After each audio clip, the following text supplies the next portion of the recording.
स्वागत है आपके अपने YouTube चैनल दी स्टडी स्पार्क, जहां आज हम क्लास 10th फिजिक्स इलेक्ट्रिसिटी को देखने वाले हैं।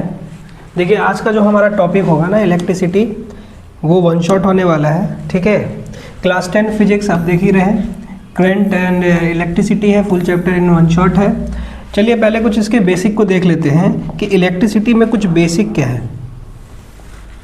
ठीक है, देखिए इलेक्ट्रिसिटी को जानने से पहले आपको चार्ज के बारे में जानना पड़ेगा कि चार्ज होता क्या है ना। अगर हम बात करें, पहले हम बात करेंगे एटम की। एटम जो है ये कंसिस्ट है, मतलब बना होता है तीन चीज़ों से। ठीक है, आप कह सकते हो कि एटम के पास क्या होता है, न्यूक्लियस। ठीक है, और इलेक्ट्रॉन क्या करता है, चारों तरफ रिवॉल्व करता है ना। चारों तरफ जो है इलेक्ट्रॉन रिवॉल्व करता है। न्यूक्लियस में क्या होता है, न्यूक्लियस में हमारा न्यूट्रॉन प्लस प्रोटॉन होता है। ठीक है, ये याद रखिएगा। जैसे एटम है ना, एटम तीन चीज़ों से मिलकर बना है, इलेक्ट्रॉन, प्रोटॉन एंड न्यूट्रॉन। ठीक है, जिसमें न्यूक्लियस में क्या है, न्यूट्रॉन प्लस प्रोटॉन। इसको इसीलिए न्यूक्लियॉन भी कहते हैं, इसीलिए इसका दूसरा नाम आता है न्यूक्लियॉन। ठीक है, तो न्यूट्रॉन प्लस प्रोटॉन याद रखिएगा, ये स्मॉल लेटर से लिखा जाता है ना। तो न्यूक्लियॉन जो बना है N+P से बना है। तो हम देखेंगे कि ये जो चार्ज है, ये तीनों ही क्या है, चार्ज है। जैसे हम कहेंगे कि ये तीनों ही क्या है, इलेक्ट्रॉन, प्रोटॉन एंड न्यूट्रॉन, ये तीनों क्या है, चार्ज है। ठीक है, इलेक्ट्रॉन की चार्ज की बात करें तो इसको नेगेटिव जो है कहा जाएगा। ठीक है, क्योंकि इसके पास नेगेटिव आयंस होते हैं, इसलिए प्रोटॉन की बात करें इसको पॉजिटिव चार्ज कहा जाएगा। न्यूट्रॉन ये न्यूट्रल होता है। न्यूट्रल का मतलब है इसमें नो चार्ज, किसी भी तरह का चार्ज पाया नहीं जाता। ठीक है, ये चार्जलेस होता है। तो इलेक्ट्रॉन जो चार्ज है ना, ये निगेटिव, प्रोटॉन पॉजिटिव और आपका न्यूट्रॉन जो है ये नो चार्ज पाया जाता है। तो हम बेसिकली जो इलेक्ट्रिसिटी में पढ़ने वाले हैं, हम यहाँ पे इलेक्ट्रॉन के बारे में ही देखेंगे। ठीक है,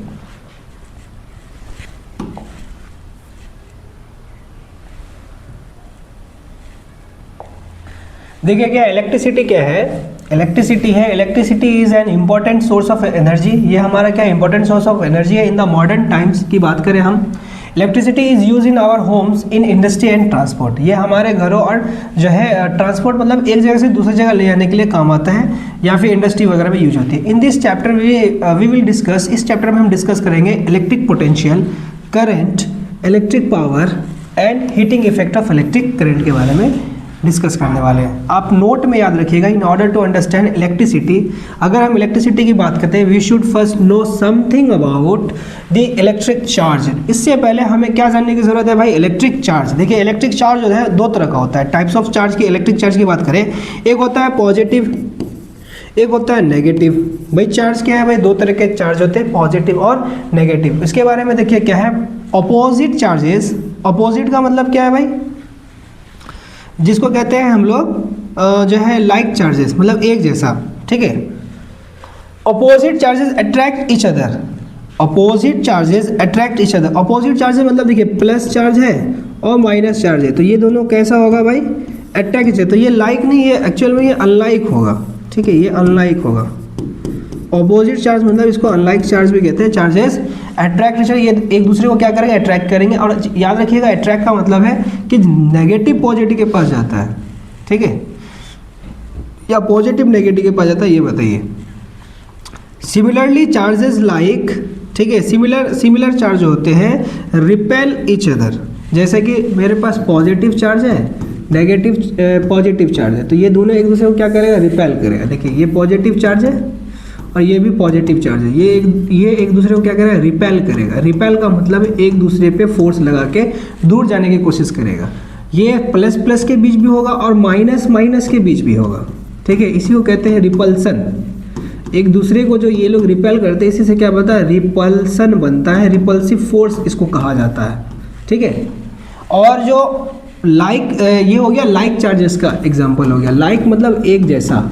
ठीक है, और जब हम बात करेंगे अनलाइक की, अनलाइक मतलब जो एक जैसा ना हो, जैसे प्लस और माइनस, तो प्लस जाएगा माइनस के पास, है ना, ये याद रखिएगा आप।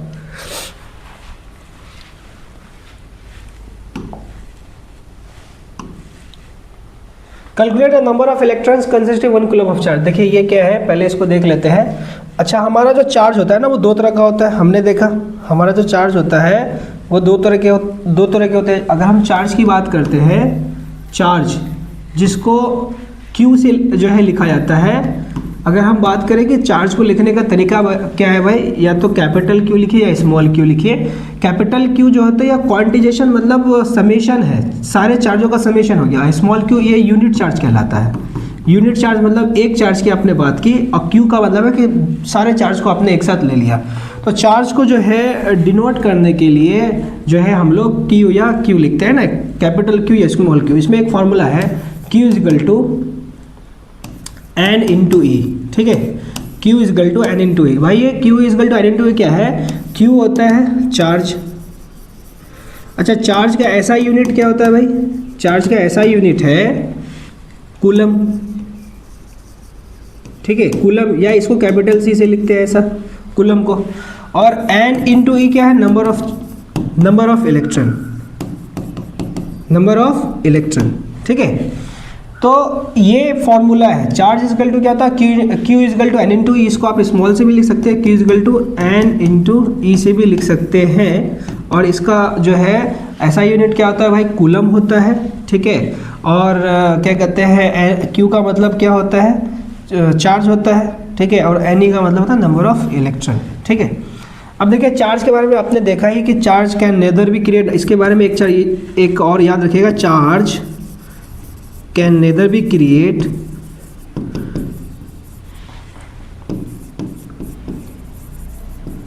or nor be destroyed।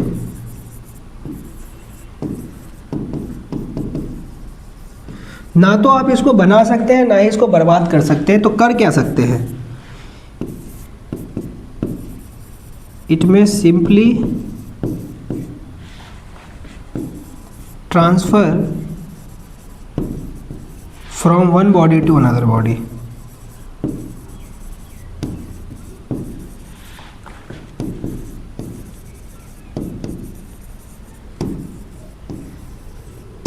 आप इसको एक बॉडी से दूसरे बॉडी में ट्रांसफर कर सकते हैं। देखिए चार्ज का एक प्रॉपर्टी है कि चार्ज को ना तो आप बना सकते हैं और ना ही इसको बर्बाद कर सकते हैं, बस इसको आप ट्रांसफर कर सकते हैं एक बॉडी से दूसरे बॉडी में। पहली बात समझ में आ गई ना? चार्ज का एक फॉर्मूला आपको समझ में आ गया ना? अच्छा, एक चीज़ देखिए, इसमें और आपको क्या ये करना है, याद रखना है चार्ज के बारे में। देखिए चार्ज को हम ना तो बना सकते हैं ना ही बर्बाद कर सकते हैं। दूसरी बात क्या है, इसको हम बस ट्रांसफर कर सकते हैं। इसका क्या मतलब है? देखिए इसका मतलब है, सपोज दैट हमारे पास क्या है, सिल्क क्लॉथ है। क्या है भाई? सिल्क क्लॉथ है, ठीक है। और यहाँ पे हमारे पास ग्लास रॉड है। ये हमारे पास क्या है? ग्लास रॉड है, ठीक है। और हमने क्या किया, सिल्क क्लॉथ जो है, सिल्क क्लॉथ पे हमने ग्लास रॉड से रब किया, है ना, रबिंग। पता ही होगा, आपने पढ़ा होगा जो है ये क्या कहते हैं जूनियर क्लास वगैरह में ना, आपने रबिंग किया। जब आपने जो है इस ग्लास रॉड से सिल्क क्लॉथ के ऊपर रबिंग किया था, तो इस दोनों के ऊपर एक चार्ज आया था।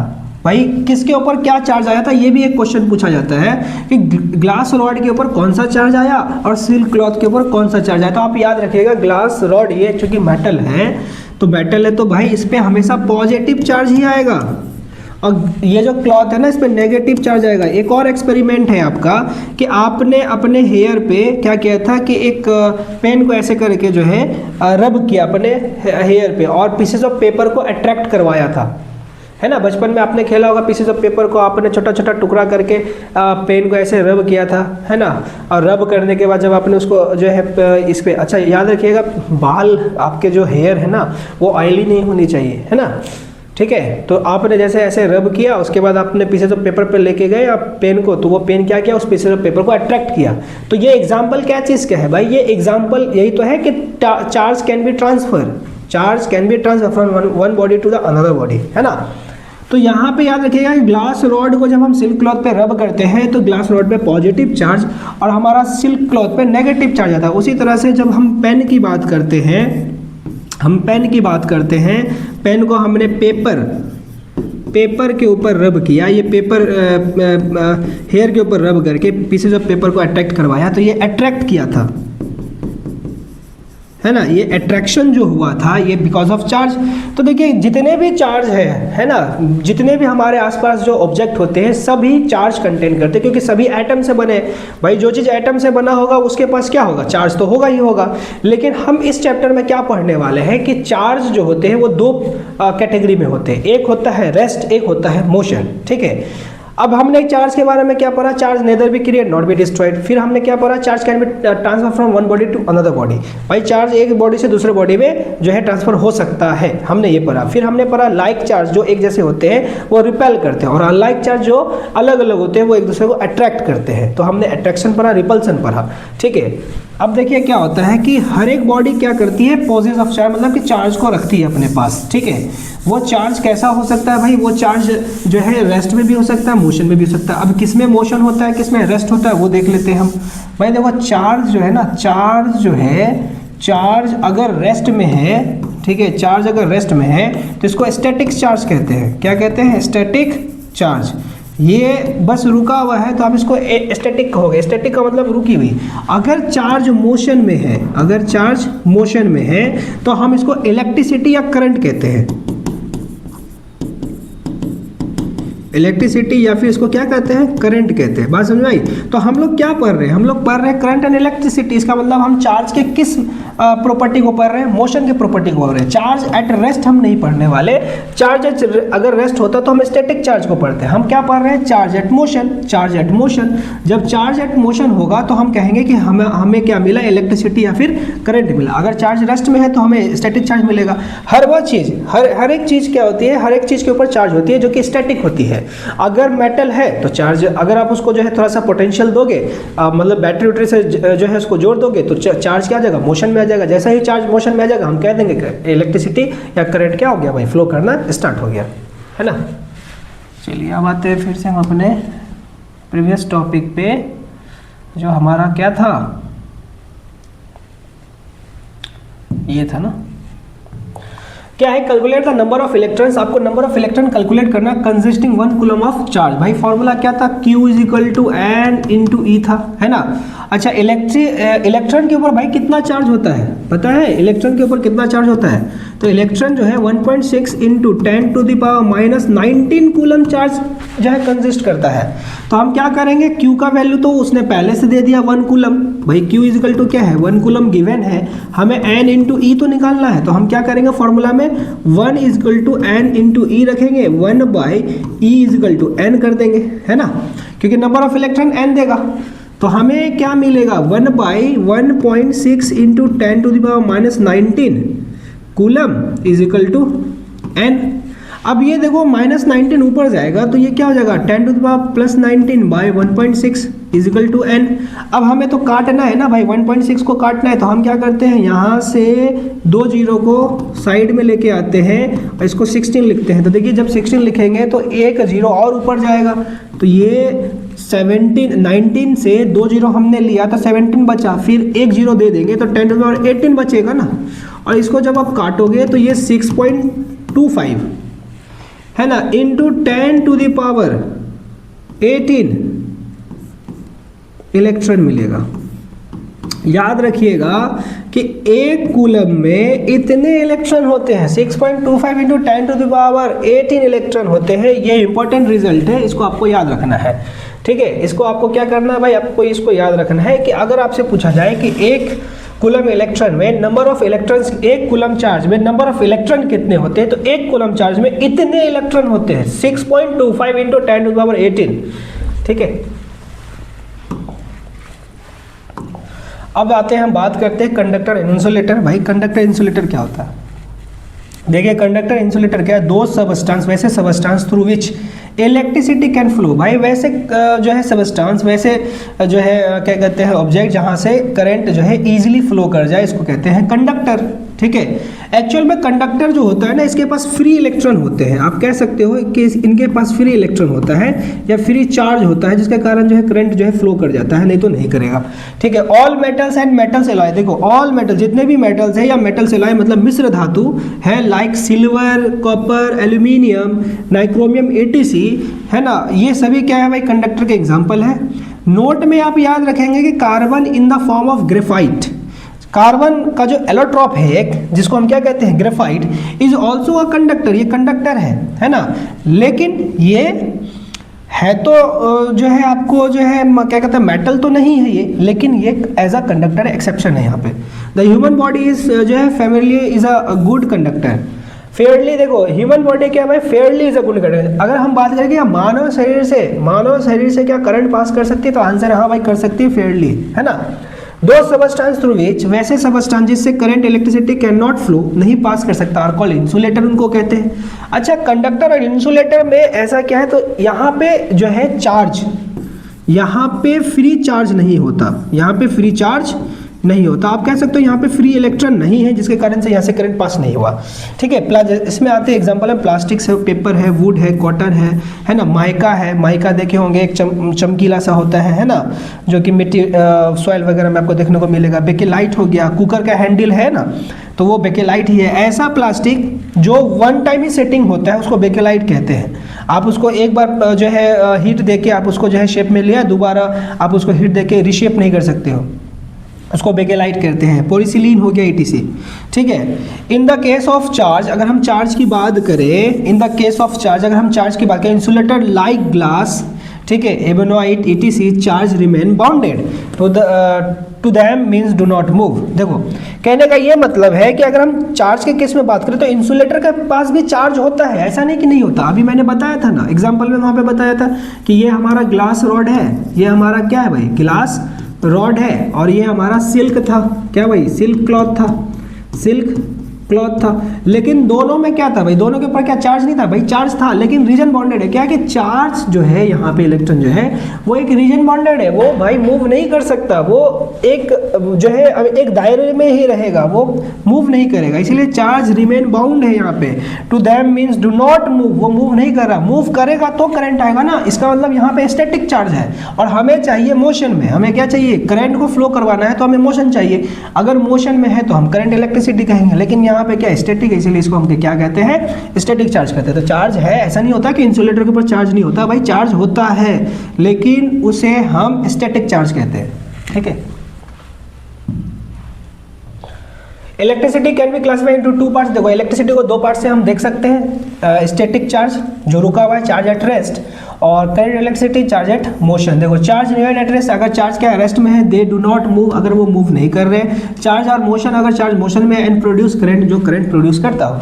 अब बात करते हैं इलेक्ट्रिक पोटेंशियल। देखो इलेक्ट्रिक पोटेंशियल से बात करने से पहले मैं आपको एक पहले थ्योरी बताता हूँ, ठीक है, उसी से आपको क्लियर हो जाएगा। देखो ऐसा है ना कि हमारे पास क्या है, एक ये मान लो कि टैंक है फर्स्ट, ये टैंक फर्स्ट, और मैंने क्या किया ना, एक ज़मीन से थोड़ी हाइट पे, इस हाइट पे मैंने क्या कर दिया, एक दूसरी टैंक मैंने यहाँ पे बना दी, इसको मैंने कहा टैंक सेकेंड, ठीक है। और यहाँ से मैंने क्या कर दिया, एक पाइप इसमें लगा दिया, ठीक है, मैंने एक पाइप इसमें लगा दिया, ठीक है। और ये क्या है ना, ये टैंक पूरा फुल ऑफ वाटर है, ये वाटर से भरा हुआ है, और ये खाली है, ये एम्प्टी टैंक है, ये एम्प्टी है। अब आप बताइए कि किस टैंक से पानी किस में भरेगा। तो जाहिर सी बात है, आप कहोगे कि सर ये ऊंचाई पे रखा हुआ है तो यहाँ से पानी जो है फ्लो करेगा, है ना, यहाँ से पानी क्या करेगा भाई, फ्लो करेगा, यहाँ से पानी फ्लो करेगा और ये टैंक भर जाएगा। भाई ऐसा क्यों हुआ, यहाँ से पानी फ्लो करके यहाँ तब तक भरेगा जब तक इन दोनों का लेवल सेम ना हो जाए, यही है ना। क्यों होगा ऐसा, क्योंकि इसके पास क्या है, हाई पोटेंशियल है। क्या है भाई, इसके बाद हम क्या कहते हैं, हाई पोटेंशियल है ना। और इसके पास क्या है भाई, इसके पास लो पोटेंशियल है, इसके पास क्या है, लो पोटेंशियल है। तो कोई भी चीज हाई पोटेंशियल से लो पोटेंशियल की तरफ फ्लो करती है, यही मतलब हुआ कि कोई भी चीज जो है हाई पोटेंशियल से लो पोटेंशियल की तरफ फ्लो करती है। तो जब हम कहते हैं कि जब हाई पोटेंशियल से लो पोटेंशियल होता है, मतलब एक डिफरेंस क्रिएट होता है, तो उस डिफरेंस से हमें क्या फ्लो करता हुआ मिला, वाटर। क्या फ्लो करता हुआ मिला? वाटर। भाई जब ये वाटर कब फ्लो करेगा? जब हाई पोटेंशियल से लो पोटेंशियल होगा। जब पोटेंशियल हाई और लो नहीं होगा तो वाटर फ्लो तो करेगा ही नहीं करेगा। तो यही फ्लो ऑफ वाटर को हम करंट कह देते हैं, ये याद रखिएगा। और ये जो कंडीशन एराइज हुआ है ना, इसी को कहते हैं पोटेंशियल। जैसे ये क्या है? हाई पोटेंशियल है और ये क्या है? लो पोटेंशियल है। जब तक हाई और लो पोटेंशियल मतलब एक प्रेशर क्रिएट नहीं होता है, कभी उसके मतलब करंट जो है कभी भी फ्लो नहीं करता है। तो करंट को फ्लो करने के लिए क्या चाहिए भाई? पोटेंशियल चाहिए। क्या चाहिए? पोटेंशियल चाहिए। इसीलिए क्या है, इस टॉपिक में आपको मिलेगा पहला पोटेंशियल, फिर मिलेगा पोटेंशियल डिफरेंस। क्या मिलेगा? पोटेंशियल डिफरेंस, और फिर मिलेगा करंट। क्या मिलेगा? करंट। ये तीन चीजें मिलेंगी। अब देखिए तीन चीजों को समझिए। पोटेंशियल क्या है भाई? देखो यहाँ का पोटेंशियल अलग, यहाँ का पोटेंशियल अलग। तो जो चार्ज है ना, चार्ज की पोटेंशियल क्या होती है? हर जगह पे अलग होती है। चार्ज की जो पोटेंशियल है ना, वो हाई पोटेंशियल, लो पोटेंशियल। तो हाई पोटेंशियल वाला चार्ज लो के तरफ जाता है, लो पोटेंशियल वाला चार्ज कभी हाई की तरफ नहीं जाता, मूव नहीं करता। पहली बात ये याद रखेंगे। और सबकी क्या होती है भाई? जो चार्ज है उसकी पोटेंशियल अलग होती है। दूसरी बात क्या है?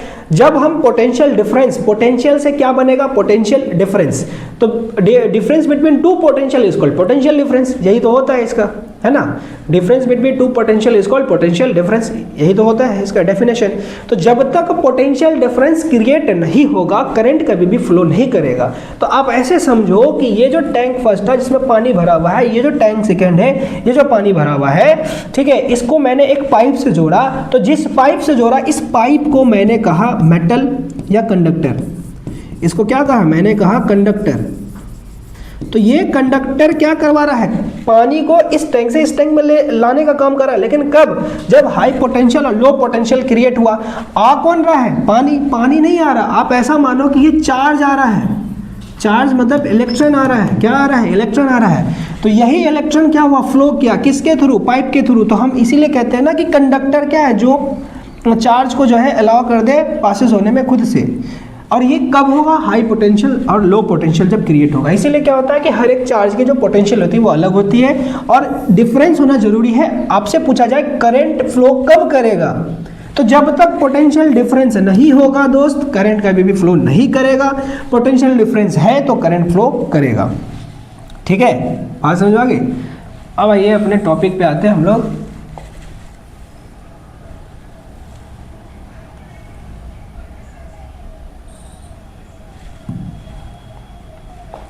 देखिए क्या है इलेक्ट्रिक पोटेंशियल क्या है? एन इलेक्ट्रिक फील्ड, किसी इलेक्ट्रिक फील्ड में यूनिट पॉजिटिव चार्ज, अब याद रखिएगा कौन सा?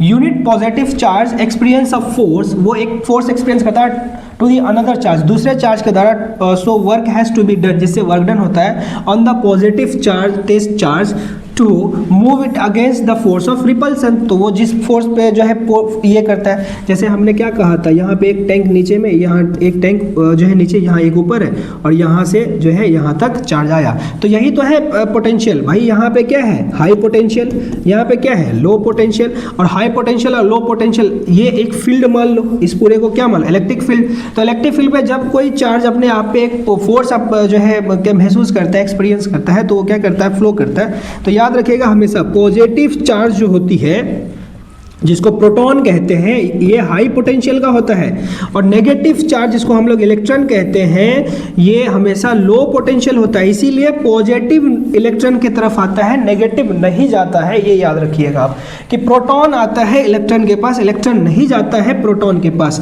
अब इन दोनों के बारे में पूछा जाए कि भाई हाई पोटेंशियल कौन सा है, लो पोटेंशियल कौन सा है, तो याद रखिएगा इलेक्ट्रॉन हमेशा लो पोटेंशियल होता है, जबकि प्रोटॉन हमेशा हाई पोटेंशियल होता है। ठीक है, हम कह सकते हैं कि व्हाट इज इलेक्ट्रिक पोटेंशियल है, तो कहेंगे work done carry unit positive charge from infinity to that point.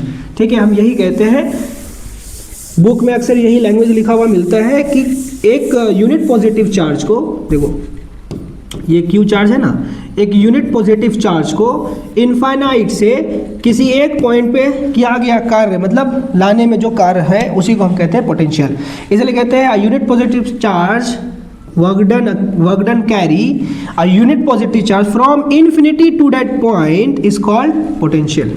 ठीक है, द इलेक्ट्रिक पोटेंशियल, इसके बारे में देखो क्या है? The electric potential at a point, किसी भी पॉइंट का जो इलेक्ट्रिक पोटेंशियल है, चाहे वो इस पॉइंट को हो चाहे इस पॉइंट का हो, एन इलेक्ट्रिक फील्ड में is defined as the work done is moving, भाई वर्क डन क्या कार्य है, is moving a unit positive charge from infinity to that point, भाई इन्फिनिटी से टू दैट पॉइंट है ना, इसी को कहते हैं हम लोग इलेक्ट्रिक पोटेंशियल। देखिए पोटेंशियल डिफरेंस क्या, difference between two potential is known as potential difference. अब मान लीजिए कि ये एक Q चार्ज है और ये Q चार्ज है, इसका पोटेंशियल मान लेते हैं VB है, इसका पोटेंशियल मानते हैं VA है। भाई पोटेंशियल को V से जो है डिनोट करते हैं, याद रखिएगा पोटेंशियल को V से डिनोट किया जाता है, ये V से इसको डिनोट किया जाता है। अब पोटेंशियल की जो SI यूनिट है वो वोल्ट होती है, ये भी याद रखिएगा। पोटेंशियल जो है, पोटेंशियल का SI यूनिट क्या होता है, वोल्ट होता है, ये याद रखिएगा। और पोटेंशियल डिफरेंस या पोटेंशियल दोनों को हम कैपिटल V से डिनोट करते हैं, ठीक है। अब मान लेते हैं ये कोई पॉजिटिव Q है जिसकी पोटेंशियल VB है, और ये दूसरे मतलब चार्ज है दूसरी पोटेंशियल जिसको ये भी प्लस की जिसका V है। अब मुझे पोटेंशियल डिफरेंस निकालना है तो हम क्या लिखेंगे, VB minus VA is equal to capital V लिखेंगे, है ना, यही तो है हमारा पोटेंशियल डिफरेंस, ठीक है। तो the difference between two potential is known as potential difference. The difference in electric potential between two points is known as PD। भाई इलेक्ट्रिक जो है पोटेंशियल मतलब किसी दो पॉइंट के बीच में जो पोटेंशियल का डिफरेंस उसको इलेक्ट्रिक पोटेंशियल कहते हैं, वही चीज मैंने अभी बताया। The potential difference between PD मतलब पोटेंशियल डिफरेंस है between two points is an electric circuit. भाई इलेक्ट्रिक सर्किट में जो पोटेंशियल डिफरेंस होती है is defined as the amount of work done in the moving unit charge from one point to another point. कहने का मतलब क्या, देखो एक सर्किट बनाते हैं ना इलेक्ट्रिक, इसमें आपने देखा होगा एक सर्किट बनती है ऐसे करके, ये प्लस है ये माइनस है, ये रेसिस्टेंस लगाया, यहाँ पे एक जो है बल्ब लगा दो आप और ऐसे कर दो, तो यहाँ से जो चार्ज जो है जाना स्टार्ट करेगा, फिर यहाँ से होते हुए फिर जो यहाँ तक ये पहुँचेगा, तो ये क्या है भाई पोटेंशियल डिफरेंस के कारण ही तो ये चार्ज जो है मूव कर रहा है। हमने देखा था अभी, है ना, एक एग्जाम्पल हमने टैंक में बनाया था कि हाई पोटेंशियल जब तक लो पोटेंशियल नहीं होता, हाई और लो पोटेंशियल जब तक नहीं क्रिएट होगा तब तक चार्ज तो फ्लो करेगा ही नहीं करेगा। तो ये क्या कर रहा है, ये सोर्स और बैटरी क्या है भाई, यही तो हाई पोटेंशियल और लो पोटेंशियल क्रिएट करता है, समझ गए। अगर मैं यहाँ से बैटरी को रिमूव कर दूं ना तो सारा चार्ज क्या होगा, रिमेन एट रेस्ट में होगा। तो इसको मूव कराने के लिए हम क्या करते हैं, हम बैटरी या जो है सेल को यहाँ पे लगा देते हैं। तो सेल और बैटरी क्या करता है, वो चार्ज को पुश करता है, जिसके कारण यहाँ से जो है चार्ज जो है रन करना या मोशन करना स्टार्ट करेगा, ठीक है। इसी मोशन के कारण क्या होता है, करंट फ्लो करता है। देखिए पोटेंशियल डिफरेंस का जो फॉर्मूला है वो क्या होता है, पोटेंशियल डिफरेंस को क्या किससे लिखते हैं भाई, V से लिखते हैं। तो V इज इक्वल टू क्या होता है, W बाई क्या होता है Q, V is equal to W by Q, क्योंकि work done carry a unit positive charge है ना, इसीलिए हम क्या लिखते हैं, V is equal to W by Q लिखते हैं। और इसका ऐसा यूनिट क्या होता है, वोल्ट होता है। अब यहाँ पे ये आप याद रखिएगा कि ये जो वोल्ट बना है ना, ये वोल्ट कैसे बना है भाई, वर्क डन का ऐसा यूनिट क्या होता है, जूल, ठीक है, जूल। और चार्ज का ऐसा यूनिट क्या होता है, कूलम, चार्ज का ऐसा यूनिट क्या होता है, कूलम।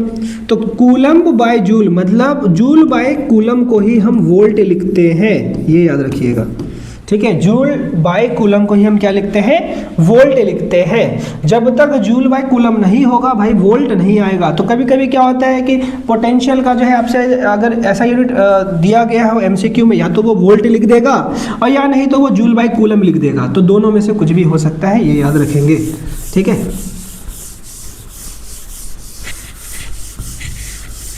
अब देखिए पोटेंशियल डिफरेंस को सर्किट में मेजर कैसे किया जाएगा। तो पोटेंशियल डिफरेंस को मेजर करने के लिए हमारे पास जो इंस्ट्रूमेंट है उसका नाम है वोल्ट मीटर। क्या कहते हैं, वोल्ट मीटर।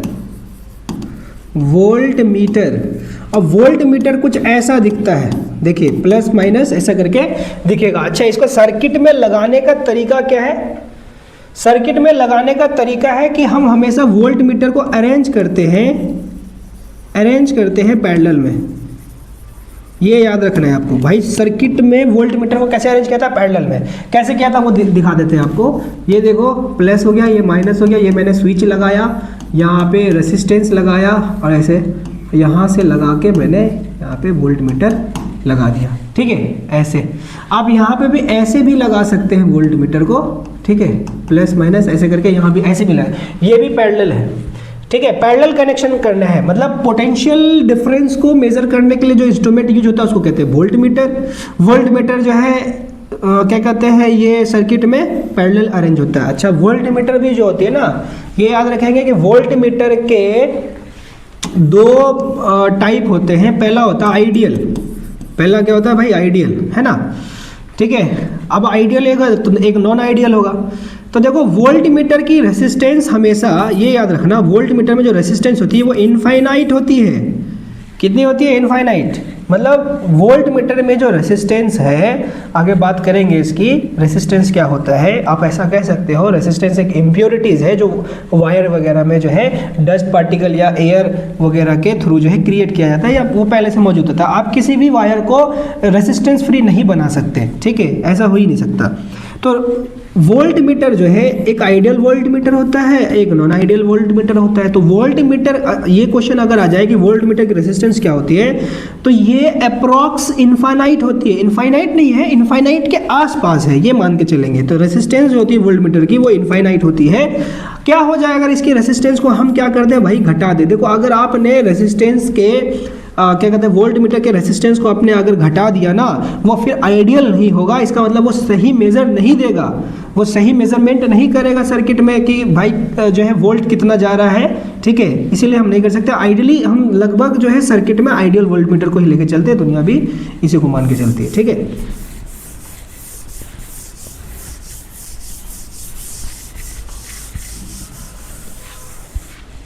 देखिए क्या है, how much work is done in a moving charge of 2 coulomb from a point at 118 volt to 128 volt. कह रहे हैं how much work is done. भाई W निकालना है, चलो फॉर्मूला लगा लेते हैं। V is equal to W by Q होता है। गिवन क्या है भाई, हमें निकालना है W हमें निकालना है, हमें क्या निकालना है, W हमें निकालना है। और यहाँ पे आपको Q का वैल्यू दिया गया है, ठीक है, ऑफ 2 कूलम चार्ज 2 दिया गया है। अच्छा V का भी वैल्यू दिया था, V इजिकल टू क्या है 180 टू 118 है ना, 1 तो आप घटा दो 128 माइनस 118 घटा दो, ठीक है। 8 में 8 गया 0, 2 में 1 गया 1 में, तो इसका मतलब 10 वोल्ट बचा, ठीक है। तो V इजिकल टू क्या होता है भाई, W बाई Q होता है। W इजिकल टू हो जाएगा V इंटू Q हो जाएगा। V का वैल्यू क्या आया 10, Q का वैल्यू क्या आया 2, तो आ जाएगा 20 जूल। क्या आ जाएगा 20 जूल। ये वर्क डन निकालने बोला था ना, वर्क डन निकालना था मूविंग जो है charge of 2 coulomb from point at 180 volt to 1। भाई कोई चार्ज है जो 128 वोल्ट से 118 वोल्ट तक, तो ये देखो ये हम क्या कहेंगे हाई पोटेंशियल है भाई, ये लो पोटेंशियल है। हाई पोटेंशियल से लो पोटेंशियल निकालेंगे तो हमारा पोटेंशियल डिफरेंस निकल जाएगा। तो 128 में हमने 118 घटा के पोटेंशियल डिफरेंस मतलब V निकाल लिया। और V कितना आया 10 वोल्ट, 10 वोल्ट को हमने मल्टीप्लाई कर दिया 2 कूलम से, तो हमारा 20 जूल आ गया। तो इस चार्ज को 20 जूल है ना भाई वर्क डन करना पड़ेगा 128 से 118 वोल्ट तक आने में, अगर दो कूलम चार्ज है तो, ठीक है। चलिए नेक्स्ट टॉपिक है हमारा इलेक्ट्रिक करंट। अभी मैंने आपको बताया था इलेक्ट्रिक करंट क्या होता है भाई, पोटेंशियल डिफरेंस के कारण, या आप कह सकते हो कि एक पोटेंशियल डिफरेंस एक प्रेशर क्रिएट होता है जिसके कारण से क्या होता है भाई, किसी पाइप से जो है वाटर फ्लो करता है, वही वाटर फ्लो मतलब पाइप कंडक्टर है, वाटर जो फ्लो कर रहा है वो करंट होता है। तो मोशन ऑफ अ चार्ज हम कह सकते हैं ना, the rate of change of charge per unit time is called current होता है। इसीलिए इसका फॉर्मूला क्या होता है, I is equal to Q by T होता है। देखिए यहाँ पे है, ठीक है, I is equal to Q by T होता है। और इसका ऐसा यूनिट क्या होता है, ऐसा यूनिट होता है एम्पियर। क्या होता है एम्पियर, या इसको कैपिटल ए से लिखते हैं। क्या लिखते हैं, कैपिटल ए से। देखिए क्या है, when 2 charge bodies at a different potential, अगर 2 चार्ज बॉडी डिफरेंट पोटेंशियल क्या है, are connected by a metal wire. देखो मैंने किया था कि नहीं किया था, मैंने एक टैंक को दूसरे टैंक को मैंने एक पाइप से जोड़ा था कि नहीं जोड़ा था, और मैंने कहा था ये पाइप क्या भाई मेटल वायर, याद कीजिए। Then electric charge will flow, तब क्या होता है चार्ज फ्लो करता, मतलब मैंने पानी को फ्लो करवाया था from the body at high potential to the low potential. और ये जो फ्लो होता है ये हाई पोटेंशियल से लो पोटेंशियल, जो कि मैंने ऊपर में एक बॉडी रखा था एक नीचे में रखा था, till they both acquire the same potential. ये तब तक होगा जब तक दोनों में पानी की मात्रा इक्वल ना हो जाए। मतलब एक टैंक ऊपर में रखा, एक टैंक नीचे में रखा, यहाँ पे मैंने एक जो है पाइप जोड़ा, इसी पाइप को मैंने कहा कंडक्टर, ये कह रहा है मेटल, ठीक है। और यहाँ से पानी जो फ्लो हुआ, वाटर जो फ्लो हुआ, मैंने कहा चार्ज, ठीक है, मतलब इलेक्ट्रॉन है ना। लेकिन ये इलेक्ट्रॉन नहीं है, पॉजिटिव था, क्या था भाई, पॉजिटिव था, और ये जो है ये आप कह सकते हो कि नेगेटिव तक ये आया, मतलब हाई पोटेंशियल से लो पोटेंशियल की तरफ आया तो करंट फ्लो हुआ। और ये तब तक होगा, मान लेते हैं इसमें पानी यहाँ तक है, इसमें पानी है ही नहीं, ये एम्प्टी है, दोनों की लेवल जब लेवलिंग एक जैसी हो जाएगी तो फिर फ्लो करना रुक जाएगा, है या नहीं। तो यही होता है करंट का फंडा भी यही है, ठीक है। दिस फ्लो ऑफ चार्ज, ये जो फ्लो ऑफ चार्ज है is a wire is called current. ये जो वायर में जो चार्ज फ्लो हो रहा है इसको क्या कहते हैं, करंट कहते हैं। ऐसा unit of current is ampere होता है भाई, स्मॉल से ही लिखते हैं, याद रखिएगा। Current measuring instrument called ammeter, जो करंट को मेजर करते हैं, याद रखिएगा। I4 क्या है भाई, करंट है, Q4 क्या है भाई, चार्ज है, और T4 क्या है भाई, टाइम है, ठीक है। करंट को मेजर किससे किया जाता है, मेजर किया जाता है भाई एम्पियर मीटर से, एम मीटर से। किसे करते हैं भाई, एम मीटर। और एम मीटर कैसा दिखता है, देखो ऐसा दिखता है, ए प्लस माइनस।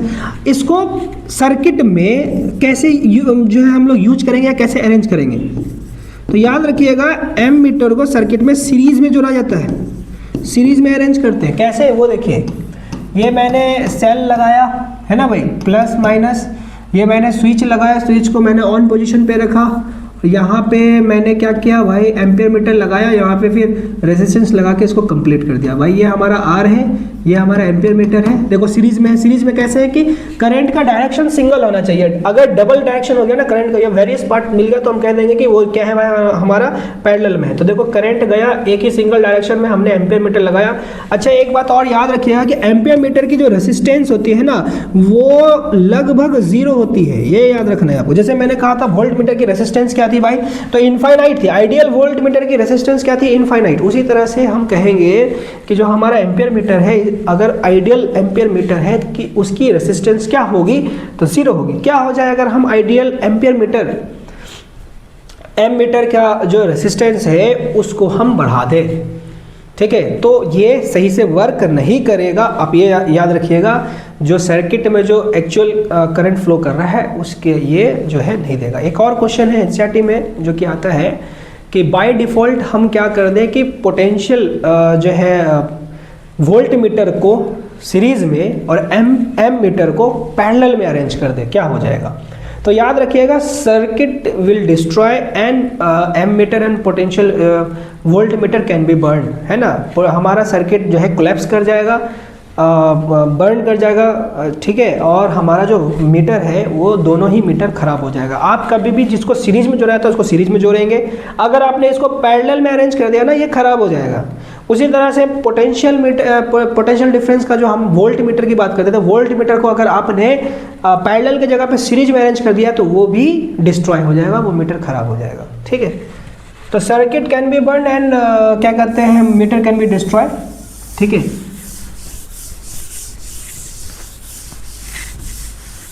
ठीक है, देखिए अब क्या है डायरेक्शन ऑफ करंट। भाई डायरेक्शन ऑफ करंट क्या होता है, अच्छा यहाँ से याद रखिएगा I = Q/T है, तो I = Q/T को हम क्या लिखेंगे भाई, चार्ज का ऐसा यूनिट कूलम, टाइम का सेकंड, तो कूलम पर सेकंड को ही हम क्या लिखते हैं भाई, एम्पियर लिखते हैं, ठीक है, जिसको कैपिटल A से लिखा जाता है। ये भी आपको गौर करना है कि हो सकता है करंट का ऐसा यूनिट पूछा, अब ऑप्शन में एम्पियर है ही नहीं, कूलम बाई सेकेंड है, तो याद रखिए कूलम बाई सेकेंड भी हमारा एम्पियर ही तो होता है, ठीक है, ये याद रखना है आपको।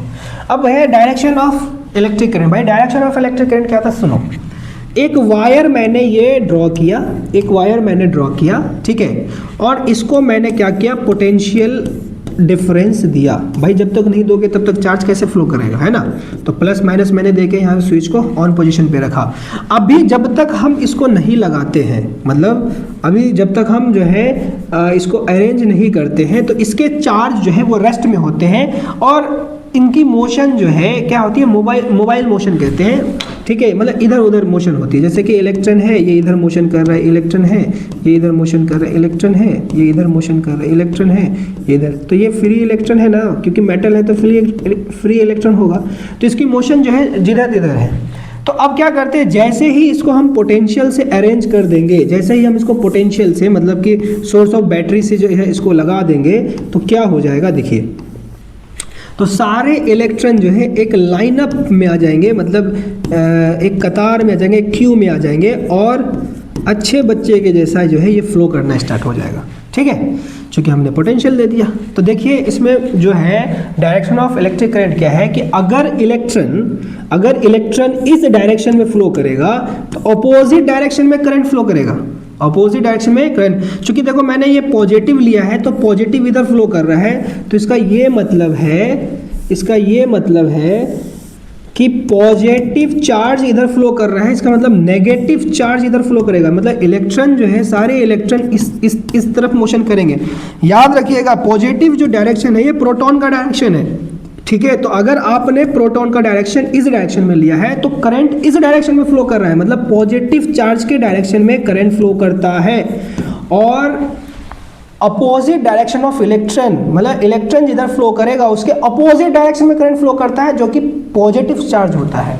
इसी को हम करंट की डायरेक्शन कहते हैं, यह याद रखिए। तो दो बातें हैं, पहली बात है कि करंट की डायरेक्शन क्या है, तो अपोजिट टू द इलेक्ट्रॉन और towards the direction of positive charge, ये दोनों बात है, दोनों याद रखिएगा। ठीक है, अब देखिए क्या है इसका, वो तो बता दिया मैंने। अब देखो लिखा क्या है, ऑलवेज अपोजिट, हमेशा अपोजिट होगा direction of electron by electron के डायरेक्शन को अपोजिट, जो कि मैंने बनाया भी था। The conventional direction of electric current, जो कन्वेंशनल डायरेक्शन है, कन्वेंशन का मतलब होता है जो डीसी में यूज की जाती है, डीसी करंट में, एसी की बात नहीं हो रही, डीसी की बात हो रही है। ठीक है, electric current is from positive terminal of the cell. भाई करंट किधर से निकल रहा, पॉजिटिव में, मैंने निकाला भी था ना पॉजिटिव में अभी, है कि नहीं, of the cell of the negative terminal of the cell. तो पॉजिटिव निकल के वो नेगेटिव की तरफ जाता है, जैसे कि मैंने अभी बनाया था पॉजिटिव नेगेटिव, और ये रेसिस्टेंस मैंने लगा दिया था, पॉजिटिव से निकला नेगेटिव की तरफ आया, है ना।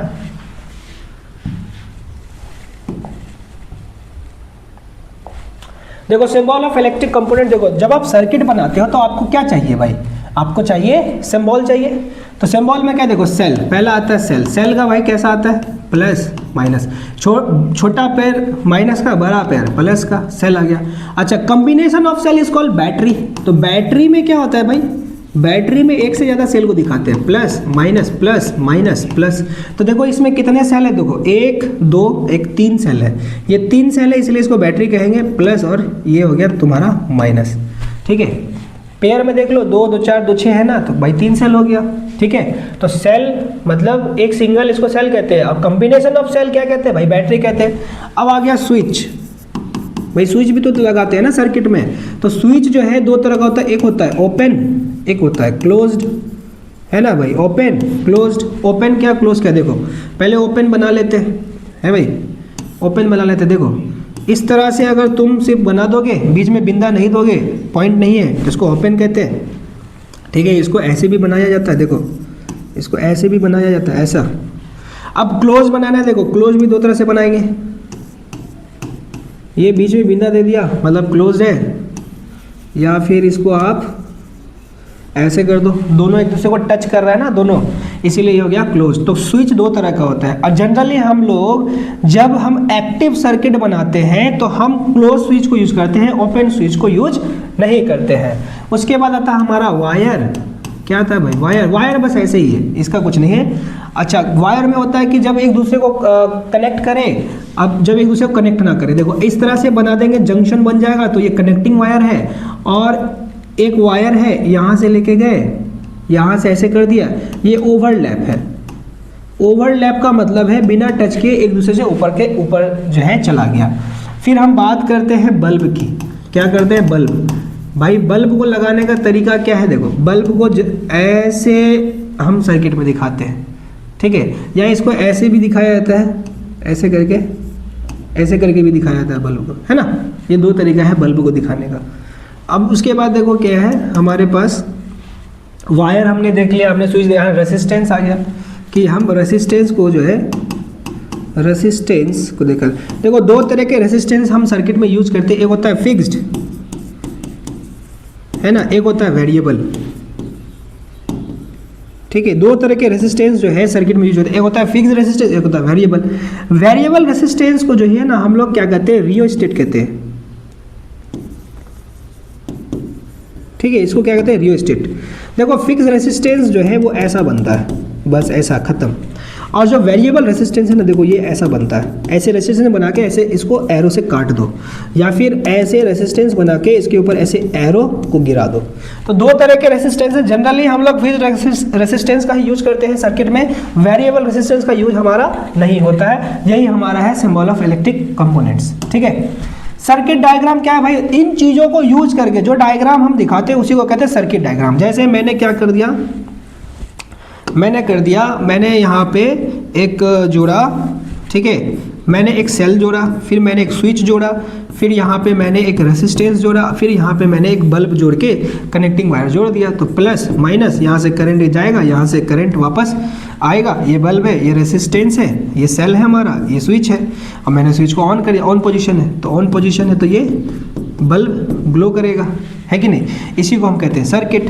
तो एक जो है सर्किट दो तरह का होता है, एक क्लोज सर्किट होता है, एक ओपन सर्किट होता है। तो ये मेरा क्या है भाई, ये क्लोज सर्किट है। ये क्या है, क्लोज सर्किट है। क्लोज मतलब बल्ब जल रहा है। अब मैं बना रहा हूँ ओपन सर्किट। देखो यहाँ पे मैंने बल्ब लगा दिया और यहाँ पे मैंने स्विच को ऑन पोजीशन नहीं किया है, मैंने ऑफ पोजीशन पे रखा है। तो इसका मतलब क्या है, ये हमारा जो है क्या है, बल्ब ग्लो नहीं कर रहा है। इसका मतलब ये ओपन सर्किट है, ये क्लोज सर्किट था। स्विच में याद रखना वहाँ पे ऑन में शायद मैंने ऑन पोजीशन और एक ऑफ पोजीशन होता है। तो ऑन पोजीशन का मतलब क्लोज्ड होता है, ठीक है, और ऑफ का मतलब ओपन होता है, ये याद रखिएगा। जैसे कि ये अगर है तो ये ऑफ पोजीशन होगा, ठीक है, ये अगर है तो ये ऑफ पोजीशन है, जबकि अगर ऐसा है तो ये ऑन पोजीशन है, या फिर ऐसा है तो इसको ऑन पोजीशन कहते हैं, ये याद रखेंगे। देखिए ओम्स लॉ क्या होता है। ओम्स जो है ये पहले वैज्ञानिक है जिन्होंने वी और आई का रिलेशन बताया। मतलब ओम्स लॉ जो है ये पहले है जिसने वी और आई का रिलेशन जो है बताया है लोगों को, जिसमें इन्होंने बताया कि जो पोटेंशियल होता है एट अ कांस्टेंट टेम्परेचर। सबसे बड़ी बात क्या है कि इन्होंने वी और आई का रिलेशन तो दिया ही था, ठीक है, लेकिन इन्होंने कहा था कि ये रिलेशन तब भाई वैलिड होगा, ठीक है, जब eight a constant temperature, eight a constant temperature पे ये एक्सपेरिमेंट जो है किया जाए, ठीक है, कांस्टेंट टेम्परेचर पे इसे एक्सपेरिमेंट को किया जाए। इसका मतलब अगर हम टेम्परेचर को कांस्टेंट ना लें तो ओम्स लॉ वेरीफाइड नहीं होगा। आंसर है यस, नहीं होगा, ठीक है। तो एट अ कांस्टेंट टेम्परेचर पे when electric current is directly proportional to the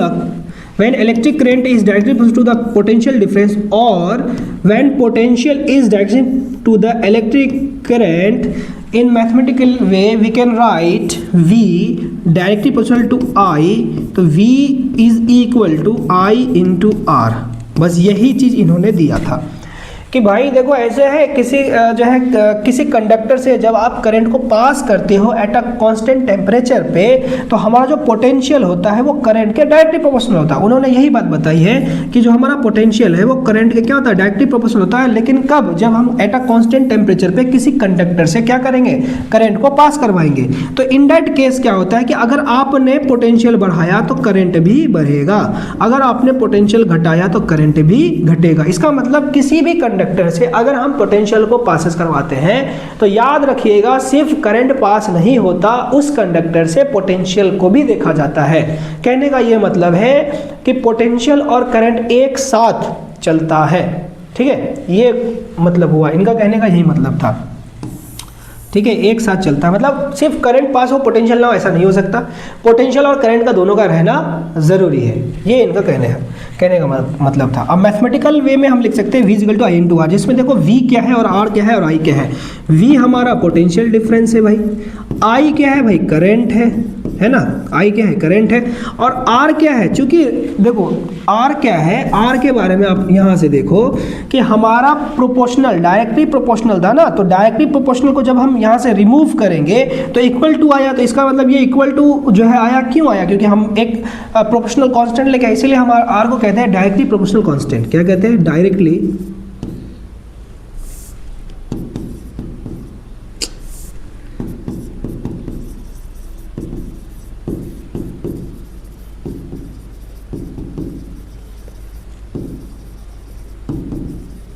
अब एक क्वेश्चन आपका होगा कि भाई आर ही क्यों आया, रेसिस्टेंस ही क्यों आया, कुछ अलग भी तो आ सकता था। एक बात बताइए आप, ये मेरे पास मेटल है, कंडक्टर है, एक्चुअल में कंडक्टर है, मैंने इसको सोर्स से जोड़ा, ठीक है, इसको सोर्स से जोड़ के मैंने यहाँ से चार्ज को पास करवाया।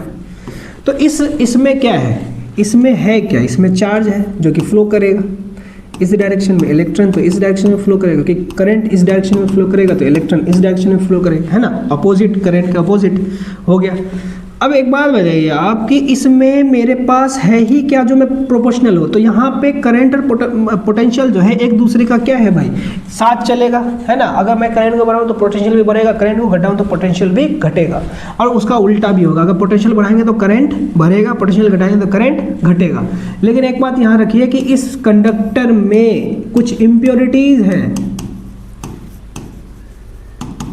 इसी इम्प्योरिटीज को हम रेसिस्टेंस कहते हैं, और ये रेसिस्टेंस कुछ भी हो सकता है भाई, डस्ट पार्टिकल्स हो सकता है, एयर गैप हो सकता है, ये कुछ भी हो सकता है, ठीक है, कुछ भी हो सकता है। इसी को हम क्या कहते हैं, ये करते हैं। अच्छा, ओम्स लॉ को आप समझ गए क्या, ओम्स लॉ क्या था, देखो वही चीज लिखा है, Ohm's law gives the relation between current and potential को इन्होंने दिया, डिफरेंस दिया। अकॉर्डिंग टू ओम्स लॉ के अकॉर्डिंग क्या, देखो एट अ कांस्टेंट टेम्परेचर पे current flowing through a conductor, जब किसी कंडक्टर से करंट फ्लो करता है, is directly proportional to the potential difference across its end, तो वो डायरेक्टली प्रोपोर्शनल होता है, मतलब भी डायरेक्टली प्रोपोर्शनल टू आई होता है, ठीक है। अच्छा, एक चीज और देखेंगे हम कि ओम्स लॉ ने ये जो दिया है, ये एक्चुअल में वीआई ग्राफ भी होता है, इसमें क्या होता है, वीआई ग्राफ। एक चीज देखिए आप, वीआई ग्राफ क्या होता है, देखिए वीआई ग्राफ का मतलब क्या है कि अगर, सबसे पहली बात क्या है कि ये लीनियर होगा,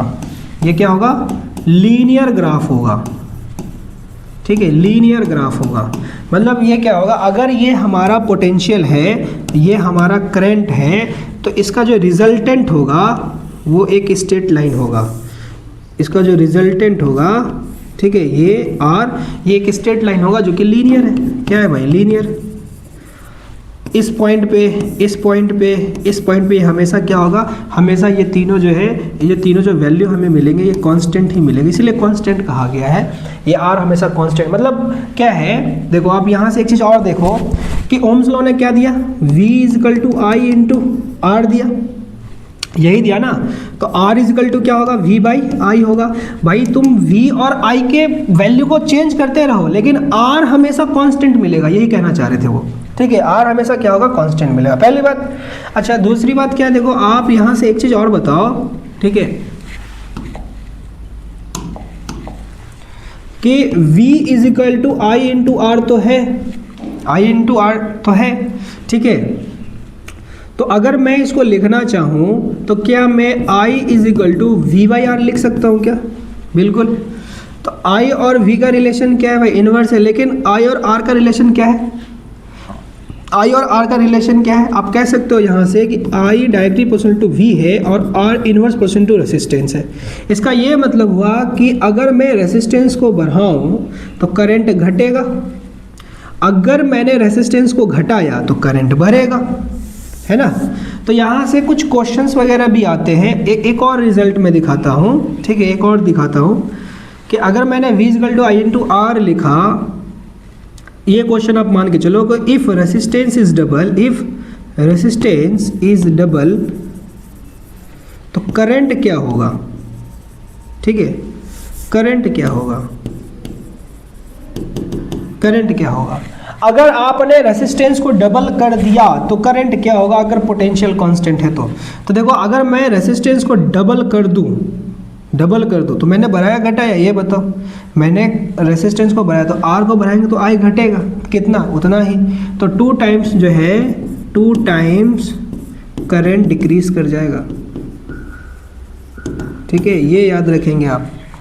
ओम्स लॉ से यहाँ से ये एक जो है क्वेश्चन निकल के आता है कि अगर V is equal to I into R है तो I is equal to V by R होगा, और R को मैं जितना बढ़ाऊंगा उतना ही I घटेगा, मैं R को जितना घटाऊंगा उतना ही I बढ़ेगा, R को बढ़ाएंगे I घटेगा, I को घटाएं R को घटाएंगे I बढ़ेगा, ठीक है, ये आप यहाँ से नोट कर लेंगे, ठीक ठीक है। तो दो ही रिजल्ट है V equal to I into R का, कि अगर R है तो V बाई आई जो होगा, V बाई आई जो होगा वो R के लिए हमेशा कांस्टेंट होगा। आप V1 बाई R1 रख दो, V2 बाई R2 रख दो, लेकिन रेसिस्टेंस हमेशा कांस्टेंट रहेगा। देखो यहाँ पे है ना, इसीलिए क्या है, ये एक लीनियर स्ट्रेट लाइन बन के आता है। लेकिन जब हम कहते हैं कि I और R का ओम्स लॉ के अकॉर्डिंग क्या रिलेशन है, तो यही रिलेशन है। If the resistance is double then current is half, if the resistance is half then current is double. ठीक है, ये एमसीक्यू में एक क्वेश्चन आ जाता है कभी कभी, याद रखेंगे।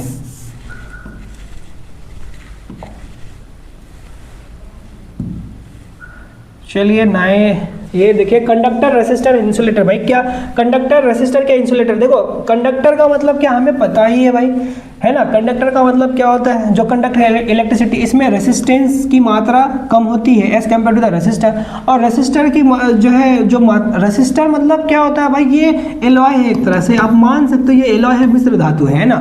और इंसुलेटर में सबसे ज़्यादा रेसिस्टेंस होता है, सबसे ज़्यादा, ठीक है, इनफाइनाइट रेसिस्टेंस कह सकते हो आप, इसमें होता है। देखो दो सबस्टेंस, वैसे substance which have very low electrical resistance, जिसकी इलेक्ट्रिकल रेसिस्टेंस कम होती है, आर कॉल्ड कंडक्टर, उसको कंडक्टर कहते हैं। Silver metal is the best conductor then copper aluminium as good, ये भी जो है कंडक्टर है। देखिए याद रखिएगा कि अगर हम मेटल में बात करें, सबसे अच्छा कंडक्टिविटी किसकी है भाई, सिल्वर की है। देखो सिल्वर से अच्छा भी गोल्ड का होता है, लेकिन गोल्ड हम यूज नहीं करते क्योंकि ये बहुत एक्सपेंसिव है। लेकिन अगर कभी क्वेश्चन आ जाए कि बेस्ट कंडक्टर और उसमें गोल्ड दिख जाए तो आंसर ये होगा, सिल्वर नहीं होगा। लेकिन अगर सिल्वर तो है ही, सिल्वर तो अपने आप में बेस्ट है ही, ठीक है।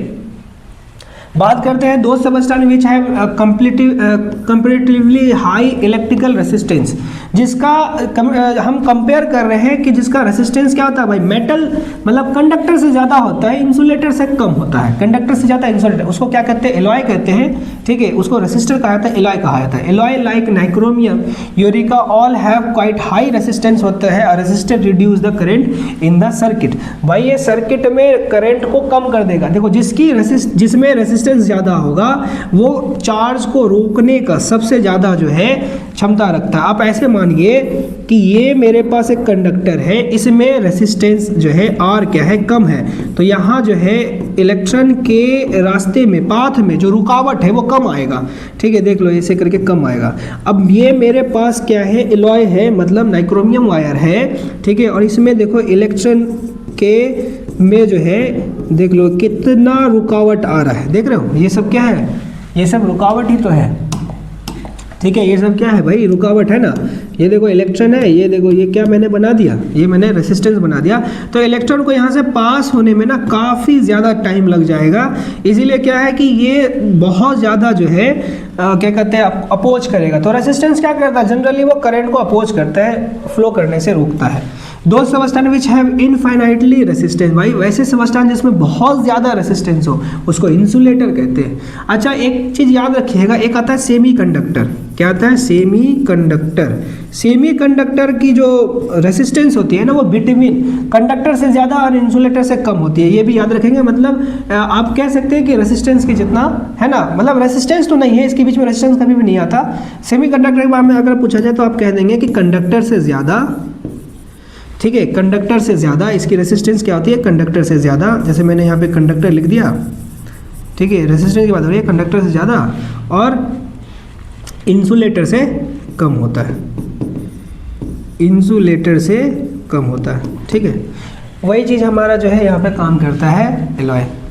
एलॉय मतलब मिश्र धातु, ठीक है, एलॉय मतलब मिश्र धातु, ठीक है। अब देखो क्या रेसिस्टेंस कॉल इंसुलेटर, भाई उसको क्या कहते हैं, इंसुलेटर कहते हैं, ठीक है, इंसुलेटर कहते हैं। हाईली होता है, insulator does not flow of current, भाई यहाँ से कभी भी करंट फ्लो नहीं करता through them. Example rubber, plastic, would, paper, etc।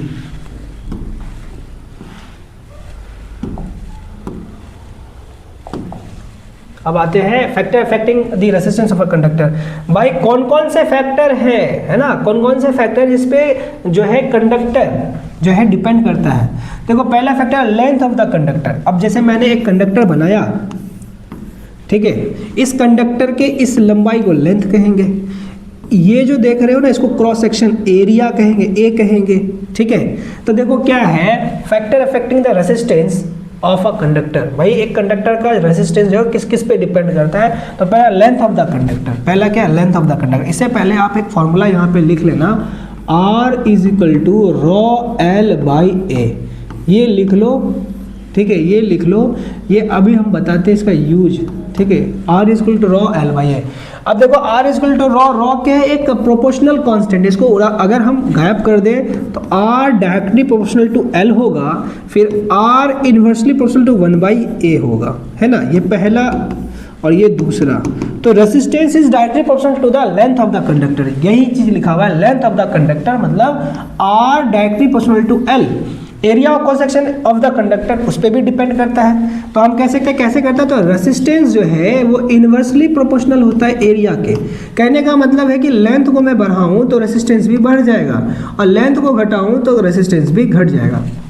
Question देखो कैसे आएगा, क्वेश्चन ऐसा आ सकता है, what happen when the length of the conductor is twice या 2 times increases then resistance also increases 2 times. ठीक है, अगर हम क्रॉस सेक्शन एरिया को ना छेड़े तो, ठीक है, what happen when we increase area of 2 times of a conductor, अगर हमने लेंथ को नहीं छेड़ा तो लेंथ वहाँ पे कांस्टेंट है, देन अगर हम 2 टाइम्स ऑफ एरिया को बढ़ा दें, 2 टाइम्स एरिया को बढ़ा दें तो रेसिस्टेंस कितना बढ़ेगा, तो आप लोगों का आंसर आ रहा होगा कि भैया ए को दो गुना बढ़ाएंगे तो और 2 गुना घटेगा, और क्या होगा 2 गुना घटेगा, लेकिन ऐसा नहीं है, एरिया का मतलब होता है मीटर स्क्वायर। तो अगर आपने 2 गुना एरिया को बढ़ाया तो रेसिस्टेंस 4 गुना कम होगा, क्योंकि 2 का स्क्वायर क्या होता है 1/4 होता है ना, ये याद रखेंगे आप कि एरिया को अगर मैं 2 टाइम्स बढ़ा दूं यहाँ पे तो रेसिस्टेंस 1/4 कम होगा, एरिया को मैं 4 टाइम्स घटा दूं तो रेसिस्टेंस 1/16 टाइम्स कम होगा, क्योंकि मैं बढ़ा रहा हूं तो ये घटेगा ना, इसलिए। ठीक है, ये याद रखना आपको यहाँ से। अब देखिए क्या है, रेसिस्टेंस जो है टेम्परेचर ऑफ द कंडक्टर पे डिपेंड करता है, इसीलिए ओम साहब ने कहा था कि उनका जो एक्सपेरिमेंट है ना वो कांस्टेंट टेम्परेचर पे किया गया है या रूम टेम्परेचर पे किया गया है, क्योंकि रेसिस्टेंस जो है वो डायरेक्टली प्रोपोर्शनल होता है टेम्परेचर के, ठीक है, टेम्परेचर के। इसीलिए ओम साहब ने कहा कि भैया हम जो एक्सपेरिमेंट कर रहे हैं हम क्या करेंगे, हम टेम्परेचर को कांस्टेंट मान के चलेंगे, क्योंकि अगर उन्होंने कांस्टेंट नहीं माना होता उनका एक्सपेरिमेंट कभी भी सफल नहीं होता। ठीक है, एक चीज़ और याद रखिएगा कि गर्मी के दिनों में क्या होता है कि हमारे घरों में जो लाइट या फिर जो करंट आती है वो डिम हो जाती है। रीज़न क्या है कि अत्यधिक टेम्परेचर के कारण बढ़ने से जो हमारे जो ट्रांसफार्मर है या फिर हमारे मोहल्लों में जो वायर है ना उसकी रेसिस्टेंस अपने आप बढ़ जाती है, जिसके कारण से हमारे पास इलेक्ट्रिसिटी जो है वो सही जो है इस पर नहीं आता है, और ठंडे के दिनों में यही कम हो जाती है ड्यू टू टेम्परेचर, तो हमारा करंट क्या होगा, रेसिस्टेंस जो है वायर की घट जाती है, जिससे हमें अच्छे से पर्याप्त मात्रा में बिजली मिल पाती है। ठीक है, इफेक्ट ऑफ द टेम्परेचर देखो क्या है, the resistance of all the metals, जितने भी रेसिस्टेंस है मेटल्स में increase on the rising the temperature. अगर आप टेम्परेचर को बढ़ाएंगे रेसिस्टेंस बढ़ेगा, मतलब डायरेक्टली प्रोपोर्शनल मैंने लिख भी दिया है यहाँ पे, है ना। And decreasing on lowing the temperature, अगर टेम्परेचर घटाओगे तो रेसिस्टेंस घटेगा। अच्छा, ये सिर्फ मेटल वायर पे लागू होता है ये नियम।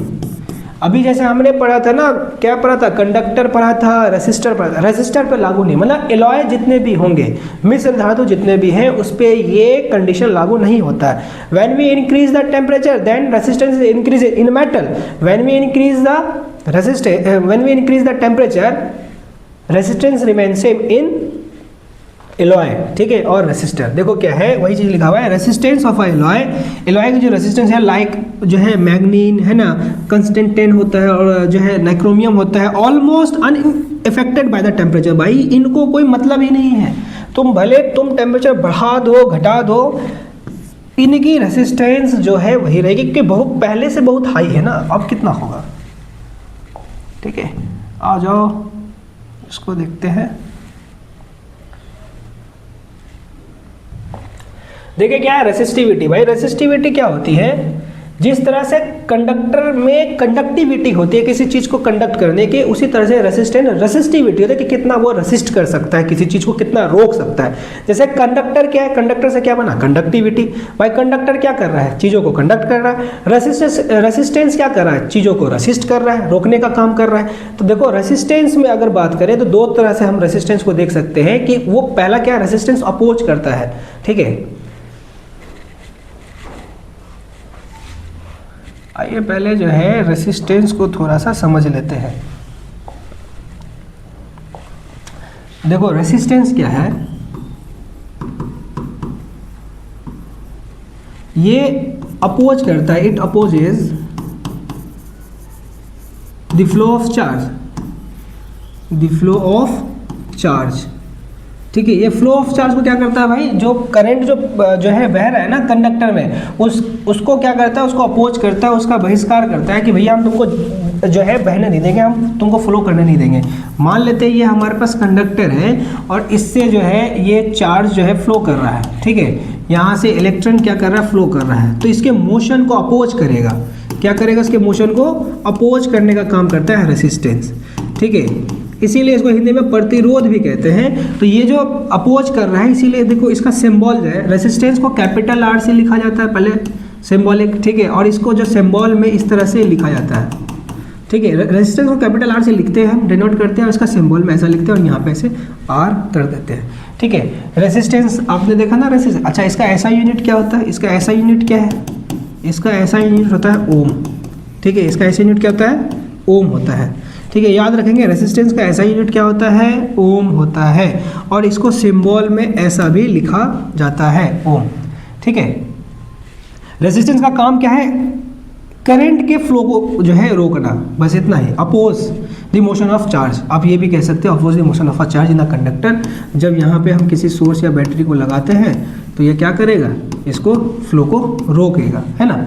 इसी को कहते हैं रेसिस्टेंस। अच्छा, कुछ रेसिस्टेंस के कम्बिनेशन वगैरह भी आते हैं, वो देखते हैं। देखो रेसिस्टेंस जो होते हैं इसको अरेंज करने के तरीके,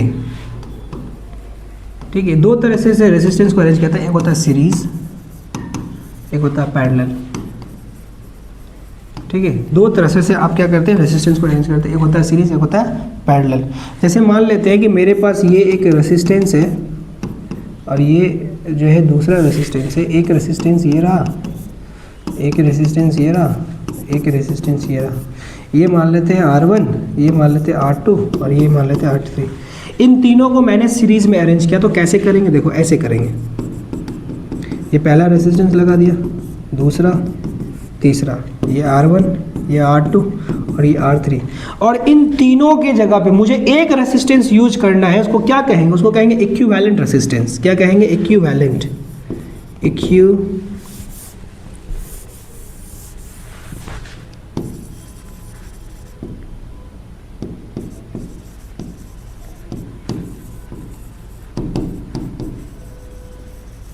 क्या कहेंगे, इक्विवेलेंट रेसिस्टेंस। इसको क्या लिखें, देखो इन तीनों के जगह पे अगर मैं एक रेसिस्टेंस लिखूं तो मैं उसको सिंबल में लिखूंगा REQ।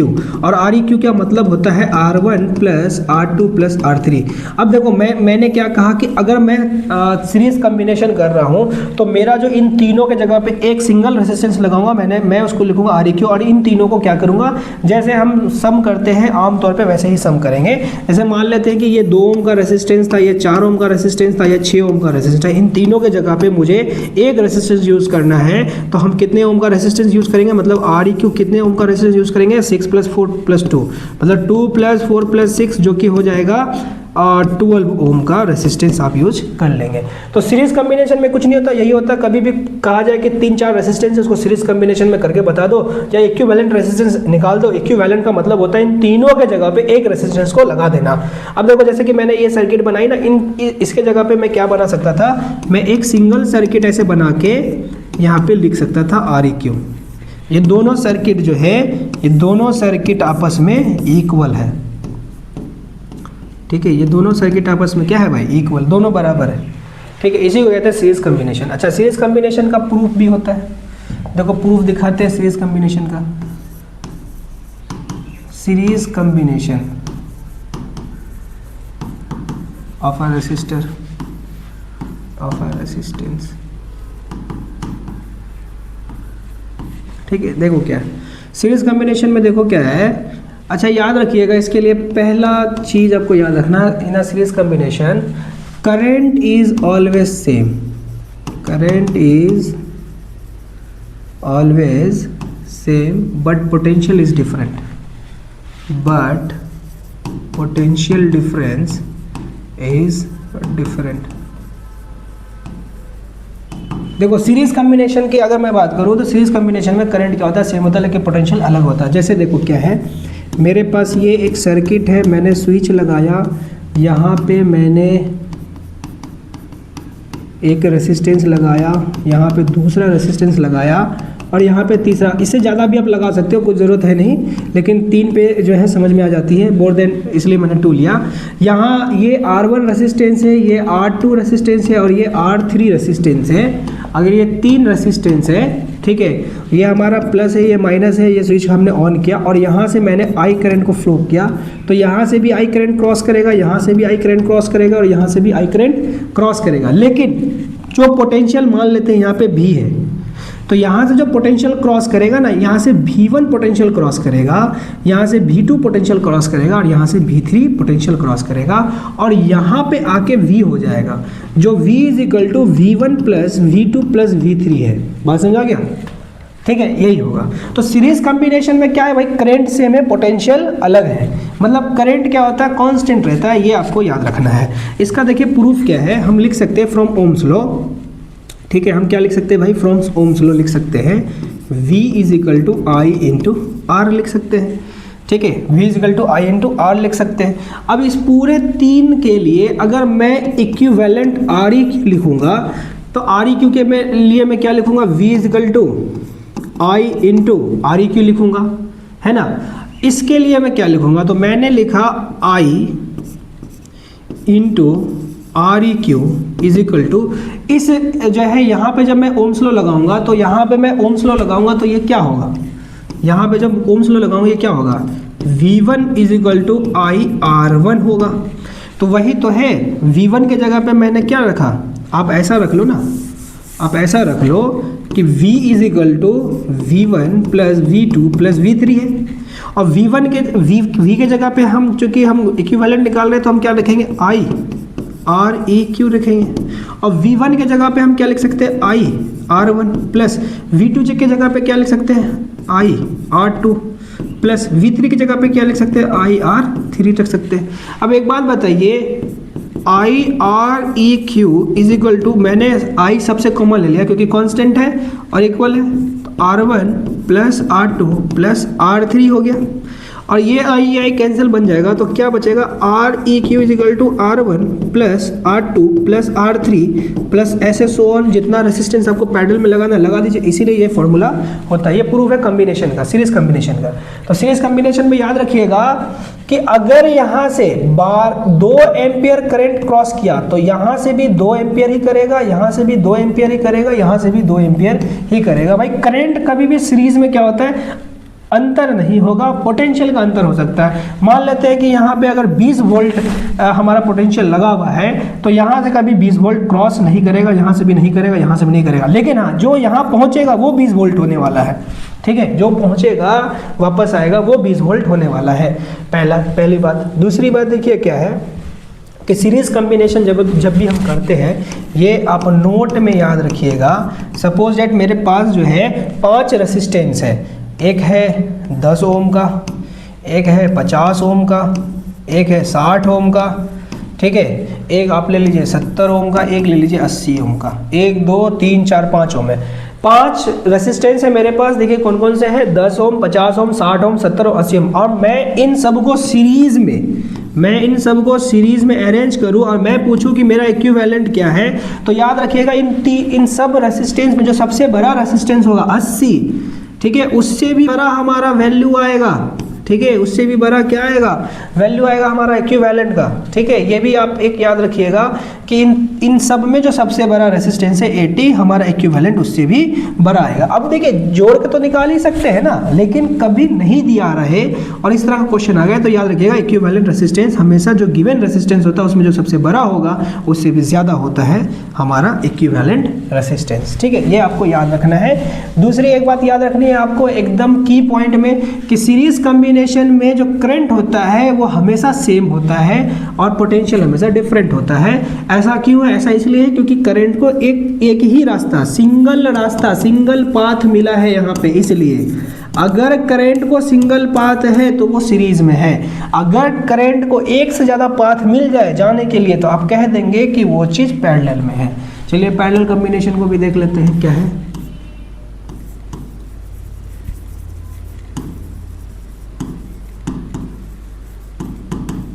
देखिए पैरेलल कॉम्बिनेशन में कैसे करते हैं। पहली बात क्या है कि अगर मैं पहले सर्किट बना लेते हैं। ठीक है, पहले सर्किट बना लेते हैं। मैं फिर जो है 3 रेसिस्टेंस को पैरेलल में अरेंज कर रहा हूँ।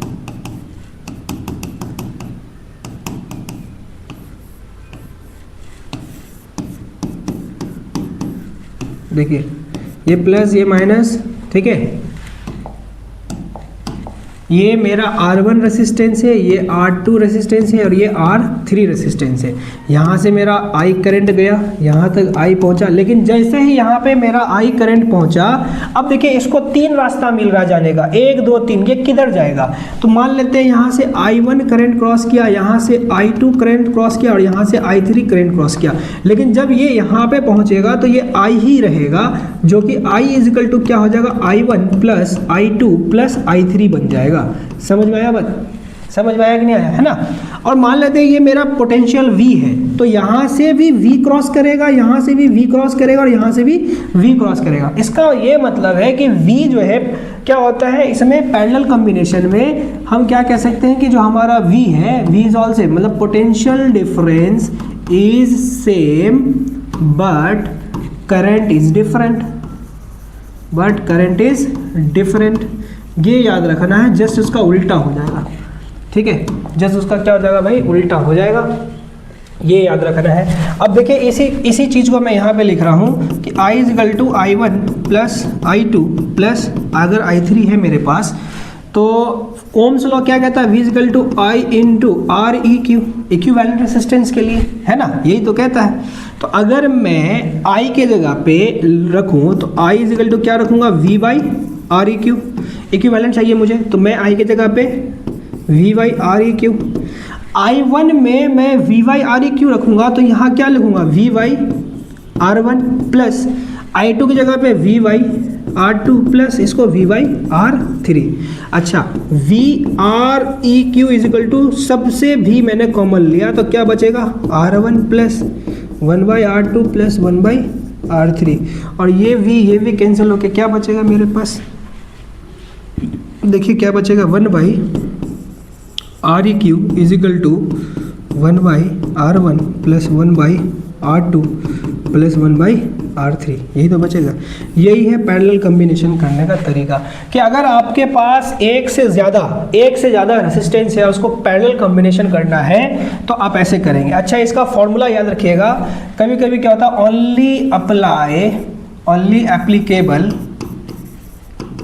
ओनली एप्लीकेबल फॉर 2 रेसिस्टर या रेसिस्टेंस। ठीक है, जैसे मान लीजिए 2 रेसिस्टेंस है R1 और R2 और इन दोनों का मुझे इक्विवेलेंट रेसिस्टेंस निकालना है पैरेलल कॉम्बिनेशन का, तो इसका डायरेक्ट फॉर्मूला होता है REQ is equal to R1 into R2 by R1 plus R2। कुछ नहीं है, ये मैथ से बस। ठीक है, आप ये मास्टर फार्मूला है, ये याद रखेंगे, ये मास्टर फार्मूला है। कैसे है वो देखिए अब कैसे है। सपोज डैट मेरे पास 2 ओम और 4 ओम के 2 रेसिस्टेंस है, इसको पैरेलल कॉम्बिनेशन निकालना है, पैरेलल कॉम्बिनेशन में निकालना है। तो मैं क्या करूँगा, 1 by REQ is equal to 1 by 2 plus 1 by 4 करूँगा। तो 1 बाई REQ 2 और 4 का एलसीएम 4 आएगा, 2 2 ज़ा 4, 2 प्लस 4 1 ज़ा 4, 1 आएगा। ठीक है, देखिएगा, है ना। तो 1/REQ इज इक्वल टू, मैं क्या लिखूंगा, 3/4। क्या ये आंसर है? नहीं, ये आंसर नहीं है, क्योंकि मुझे REQ चाहिए, तो इसको मैं पलटूंगा। 1/REQ को जैसे ही पलटेंगे तो ये भी पलट जाएगा, 4/3। ये आंसर है, ठीक है, ये आंसर है। इसको आप जो है नोट कीजिएगा। चलिए एक नए स्लाइड में देखते हैं। ठीक है, देखिए, जैसे कि मेरे पास क्या है, 3 ओम और 4 ओम का रेसिस्टर है, और इसको मुझे पैरेलल कॉम्बिनेशन निकालना है, पैरेलल कॉम्बिनेशन में निकालना है। ठीक है, इक्विवेलेंट रेसिस्टेंस मुझे चाहिए, मतलब मुझे REQ चाहिए। तो हम क्या करेंगे, हम पहला काम करेंगे 1/REQ इज इक्वल टू क्या लिखेंगे, 1/3 प्लस 1/4। हमने अभी पढ़ा था ना पीछे कि पैरेलल कॉम्बिनेशन का फॉर्मूला क्या होता है, 1/REQ is equal to 1/R1 plus 1/R2 plus 1/R3। ठीक है, अब प्लस ऐसे करते जितना रेसिस्टेंस सबको जोड़ते चले जाओ। ठीक है, तो 1/REQ इज इक्वल टू ये हो जाएगा, तो 1/REQ इज इक्वल टू 3 4 का एलसीएम 12, 3 4 ज़ा प्लस 4 3 ज़ा, और फिर ये बन जाएगा 1/REQ इज इक्वल टू 7/12 ओम। क्या ये आंसर है? नहीं, ये आंसर नहीं है, क्योंकि मुझे REQ चाहिए। मुझे देखिए, मुझे REQ चाहिए ना, चाहे वो सीरीज हो चाहे पैरेलल हो, मुझे REQ 1/REQ नहीं चाहिए। तो इसको पलटेंगे, या आप इसका ये कह सकते हो, इसका क्रॉस मल्टीप्लिकेशन कर लो, ऐसे क्रॉस मल्टीप्लिकेशन कर लो। तो ये REQ इधर गया, 7 नीचे आएगा, फिर 12 वो ऊपर चलेगा, या इसको ऐसे ही पलट, यहीं पे पलट दो ना। इसको पलटेंगे तो ये भी तो पलटेगा, 12/7 हो जाएगा, ये ओम, यही आंसर है। अब ये गौर करने वाली बात है कि मेरे पास अगर 2 रेसिस्टेंस था, ठीक है, एक था 3 ओम और एक था 4 ओम, ठीक है, और मेरा जो इक्विवेलेंट आया है वो 12/7 ओम आया है। ठीक है, इसका क्या मतलब है? इसका ये मतलब है कि जो गिवन रेसिस्टेंस है हमारा 3 और 4, अगर हम उसको पैरेलल में करें तो हमारा जो रिजल्टेंट होता है वो छोटा होता है इनके सबसे छोटे रेसिस्टेंस से भी। ये याद रखना है। जैसे पैरेलल कॉम्बिनेशन में जो भी गिवन रेसिस्टेंस होगा उसमें से जो सबसे छोटा रेसिस्टेंस होगा, हमारा इक्विवेलेंट उस छोटे रेसिस्टेंस से भी कम आएगा आंसर। ठीक है, और सीरीज में जैसे इसका उल्टा होता है, जो भी गिवन रेसिस्टेंस होता है उसमें जो सबसे बड़ी रेसिस्टेंस होती है उससे भी बड़ा हमारा आंसर आता है जब हम सीरीज जो है करते हैं। इसका क्या मतलब? इसका ये मतलब है कि कहीं पे अगर मुझे ज़्यादा करंट के रास्ते में ज़्यादा अगर ओपोजिशन चाहिए, अपोज करना है, तो हम रेसिस्टेंस को सीरीज में अरेंज करेंगे। और अगर मुझे करंट के रास्ते में क्या करना है, अपोजिशन कम करना है, अपोज कम करना है, रुकावट को कम करना है, तो हम रेसिस्टेंस को पैरेलल में अरेंज करेंगे। सीधी सी बात ये याद रखिएगा। अगर कभी आपसे पूछा जाए कि मुझे करंट के रास्ते में ज़्यादा रुकावट पैदा करना है तो मैं क्या करूँ, रेसिस्टेंस को सीरीज में जोड़ूँ या पैरेलल में, तो आंसर है सीरीज में। अगर आपसे पूछा जाए कि मेरे पास 5 6 7 रेसिस्टेंस है, मैं चाह रहा हूँ कि करंट के रास्ते में मुझे जो है रुकावट या अपोज मुझे कम करना है, तो मैं कैसे लगाऊं रेसिस्टेंस को, सीरीज में लगाऊं कि पैरेलल में लगाऊं? तो इसका आंसर है आप इसको पैरेलल में लगाएंगे, सीरीज में नहीं लगाएंगे। ठीक है, सामने आपका रिजल्ट है। अब देखिए 2 रेसिस्टेंस की जैसे मैंने बात की ना, तो उसका भी यहीं से आंसर आ जाता है, जैसे कि वही चीज़ है। अब इसको डायरेक्ट भी निकाल सकते हैं आप कि REQ इज इक्वल टू क्या कर देंगे, 3 × 4/3 + 4 कर देंगे, जो कि REQ इज इक्वल टू क्या हो जाएगा भाई, 12/7। देखो डायरेक्ट आ गया ना। वो मैंने जो फॉर्मूला लिखा था ना 2 रेसिस्टेंस के लिए, ओनली एप्लीकेबल फॉर 2 रेसिस्टेंस, वही फॉर्मूला है, R1 × R2/R1 + R2। भाई ये 2 रेसिस्टेंस भी होता है कि अगर आपको डायरेक्ट इक्विवेलेंट रेसिस्टेंस चाहिए तो आप डायरेक्ट फॉर्मूला लगा दो, R1 × R2/R1 + R2। ये फॉर्मूला लगाओ, काम खत्म है भाई, है कि नहीं भाई? जिसकी मैथ अच्छी है वो तो तुरंत निपटा देगा। चलो रेसिस्टेंस यहीं तक था, हमने प्रूफ देखा, हमने देखा सीरीज कैसे निकालते, कम्बिनेशन कैसे निकालते। हमने ये देखा कि सीरीज कम्बिनेशन में, रेसिस्टेंस में हमने क्या देखा कि सीरीज कम्बिनेशन में करंट सेम होता है लेकिन पोटेंशियल सेम नहीं होता है। ठीक है, और हमने पैरेलल में क्या देखा कि पोटेंशियल सेम होता, करंट सेम नहीं होता। ये इंपॉर्टेंट है, याद रखेंगे।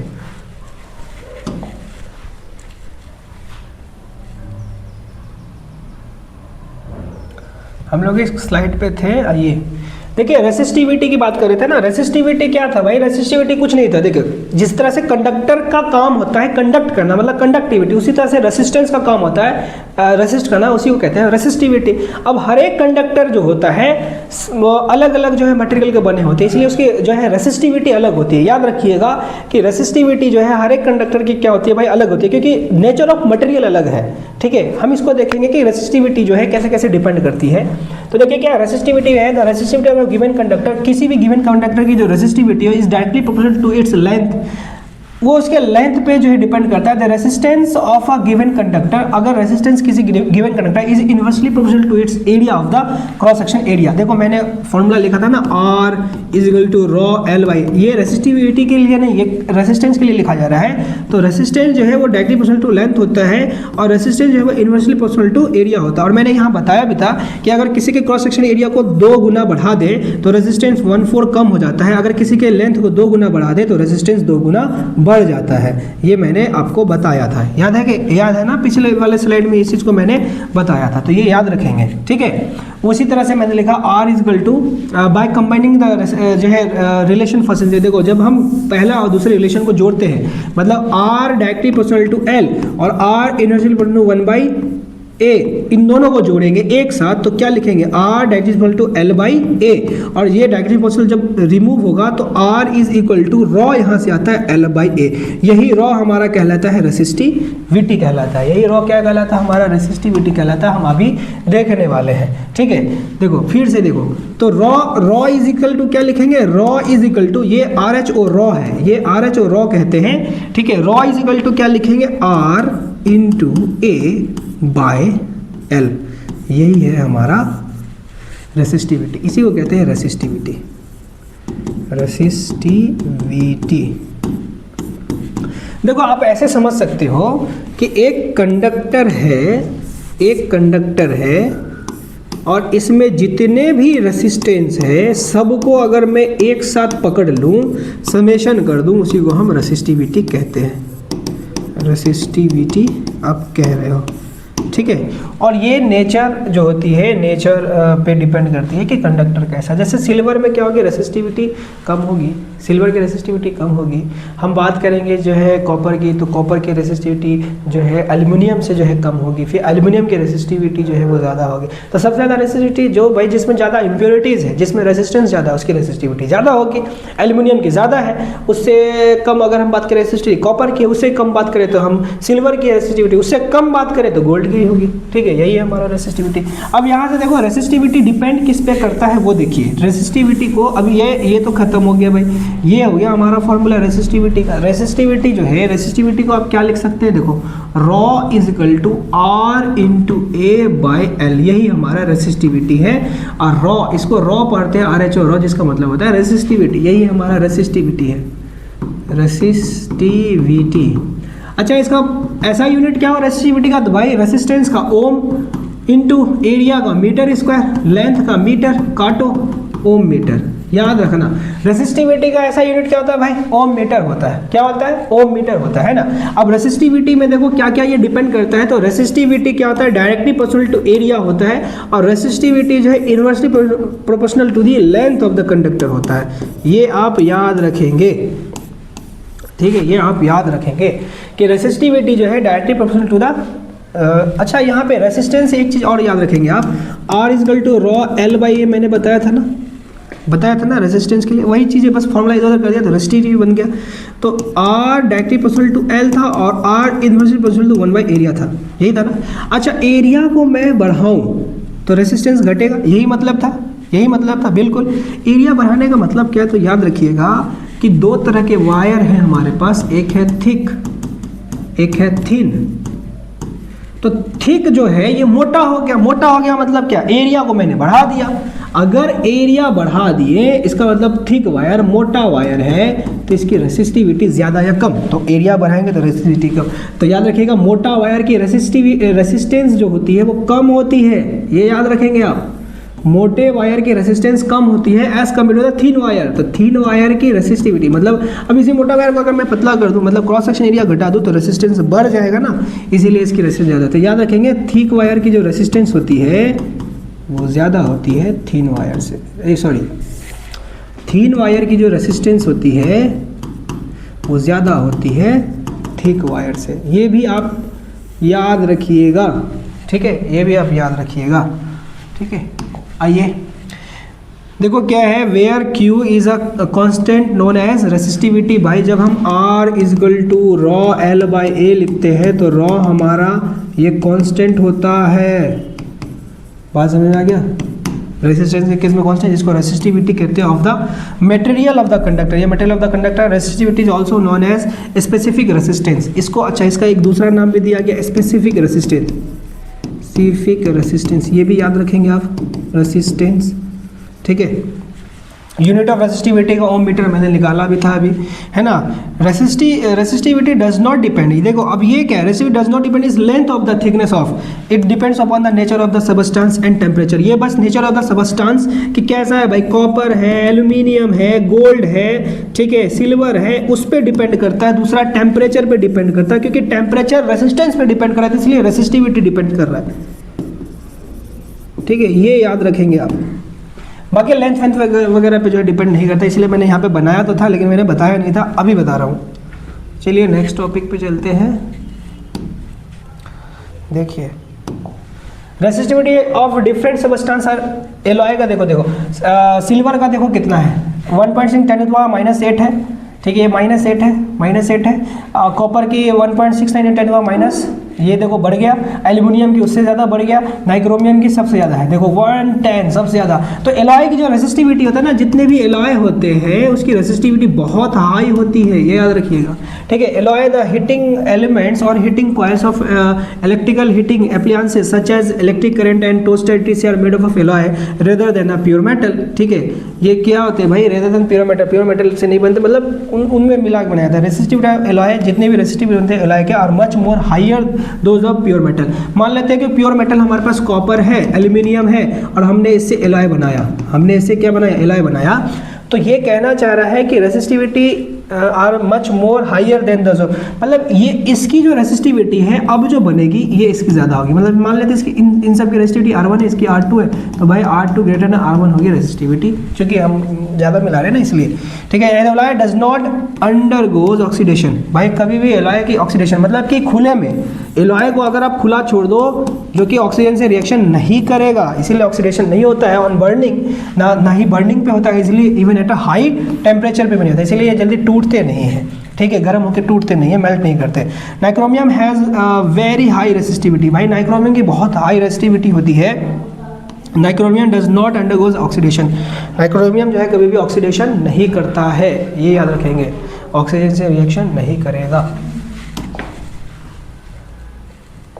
A copper wire of length 2 metre and area of cross section इतना दिया हुआ है, हैज़ अ रेजिस्टेंस ऑफ इतना है, कैलकुलेट द रेसिस्टिविटी। भैया ये आप निकाल लो, ठीक है, मैंने बता दिया फॉर्मूला, अगर आपको चाहिए तो मैं बता देता हूँ यहाँ से। कॉपर वायर ऑफ लेंथ, भाई लेंथ दिया हुआ है 2 मीटर, ठीक है, ए ऑफ क्रॉस सेक्शन दिया हुआ है, मतलब ए दिया हुआ है तुम्हारा आपका 1.7 × 10⁻⁻6 मीटर स्क्वायर, ठीक है। हैज़ अ रेसिस्टेंस मतलब आर की वैल्यू दी गई है 2 × 10⁻²2 ओम, ठीक है। कैलकुलेट द रेसिस्टिविटी मतलब रॉ निकालना है, फॉर्मूला क्या है, rho is equal to R × A/L, रख दीजिए, काम खत्म। अब देखो क्या है, कम्बिनेशन ऑफ रेसिस्टेंस और रेसिस्टर, भाई रेसिस्टेंस या रेसिस्टर को जो कम्बिनेशन करते हैं वो सीरीज में करते हैं पैरेलल में, मैंने दोनों बता दिया, मैंने दोनों निपटा दिया है, ठीक है। अब आते हैं डोमेस्टिक इलेक्ट्रिकल सर्किट और सीरीज और पैरेलल। देखो डोमेस्टिक इलेक्ट्रिकल सर्किट जो है वो हम पैरेलल में ज़्यादा यूज करते हैं, ठीक है, पैरेलल कॉम्बिनेशन करते हैं, क्योंकि सीरीज में नहीं करते, क्योंकि हम सीरीज में कर देंगे हमारा लॉस है, घटा है, क्यों है, देखिए सीरीज कॉम्बिनेशन जब हम करते हैं, हम क्या कहते हैं घरों में, तो एक ही स्विच से हम क्या करते हैं, सारे के सारे मतलब फ़ैन हो गए, ठीक है, या फिर बल्ब हो गए, वो सारे के सारे ऑपरेट हो जाएंगे। और इसका एक और क्या है आपको डिसएडवांटेज है, मान लेते हैं कि हमारे पास क्या है ना 60 वाट बल्ब है और 40 वाट बल्ब है, ये दो है, या यहाँ पे आप ले लीजिए कि मेरे पास 100 वाट बल्ब है और 20 वाट बल्ब है, ये दो बल्ब है मेरे पास, और मैंने इसको सीरीज में लगा दिया, मैंने इसको क्या कर दिया भाई, सीरीज में लगा दिया, और मैंने 20 वाट बल्ब को पहले लगा दिया, जैसे मैंने सीरीज में लगाया यहाँ पे पहले मैंने 20 वाट को लगा दिया और बाद में लगा दिया 100 वाट बल्ब को। अब बताओ अगर ये सीरीज में है, तो बताओ सबसे ज़्यादा ग्लो कौन करेगा? तो आपका आंसर आएगा 100 वाट। आंसर है नहीं, 100 नहीं करेगा भाई। देखो जो भी करंट होगा ना, सबका सब करंट ये यूज कर लेगा, इसको भाई कम पोटेंशियल और करंट मिलेगा। सबसे बड़ी बात है, देखो करंट तो दोनों में सेम होगा, लेकिन पोटेंशियल जो भी होगा यहाँ से वो सबसे ज़्यादा ये यूज कर लेगा, क्योंकि पहले ये है और इसको उतना पोटेंशियल मिलेगा नहीं, तो इसलिए 100 वाट ये जो है ग्लो नहीं करेगा। यही रीज़न है कि हम क्या करते हैं, हम जो है पैरेलल में इसको यूज करते हैं। और यही काम अगर हम जो है 100 वाट और 20 वाट को अगर हमने पैरेलल में अरेंज कर दिया तो 100 वाट बल्ब ज़्यादा ग्लो करेगा as compare to the 20 watt bulb. ये रीज़न है। अब आइए इलेक्ट्रिकल पावर। भाई इलेक्ट्रिकल पावर क्या होता है? E equal to P into T इसका फॉर्मूला होता है ना। एक मिनट, मैंने एनर्जी का फॉर्मूला लिख दिया है।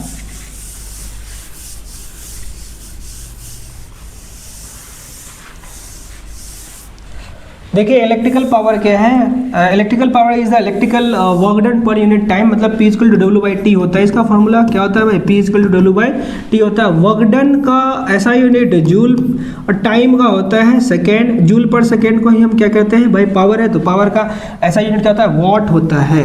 पावर का ऐसा यूनिट क्या होता है भाई? वॉट होता है। याद रखेंगे, जूल पर सेकेंड को ही वॉट कहते हैं। द ऐसा unit of electrical power is what, या वॉट भी कहते थे लोग।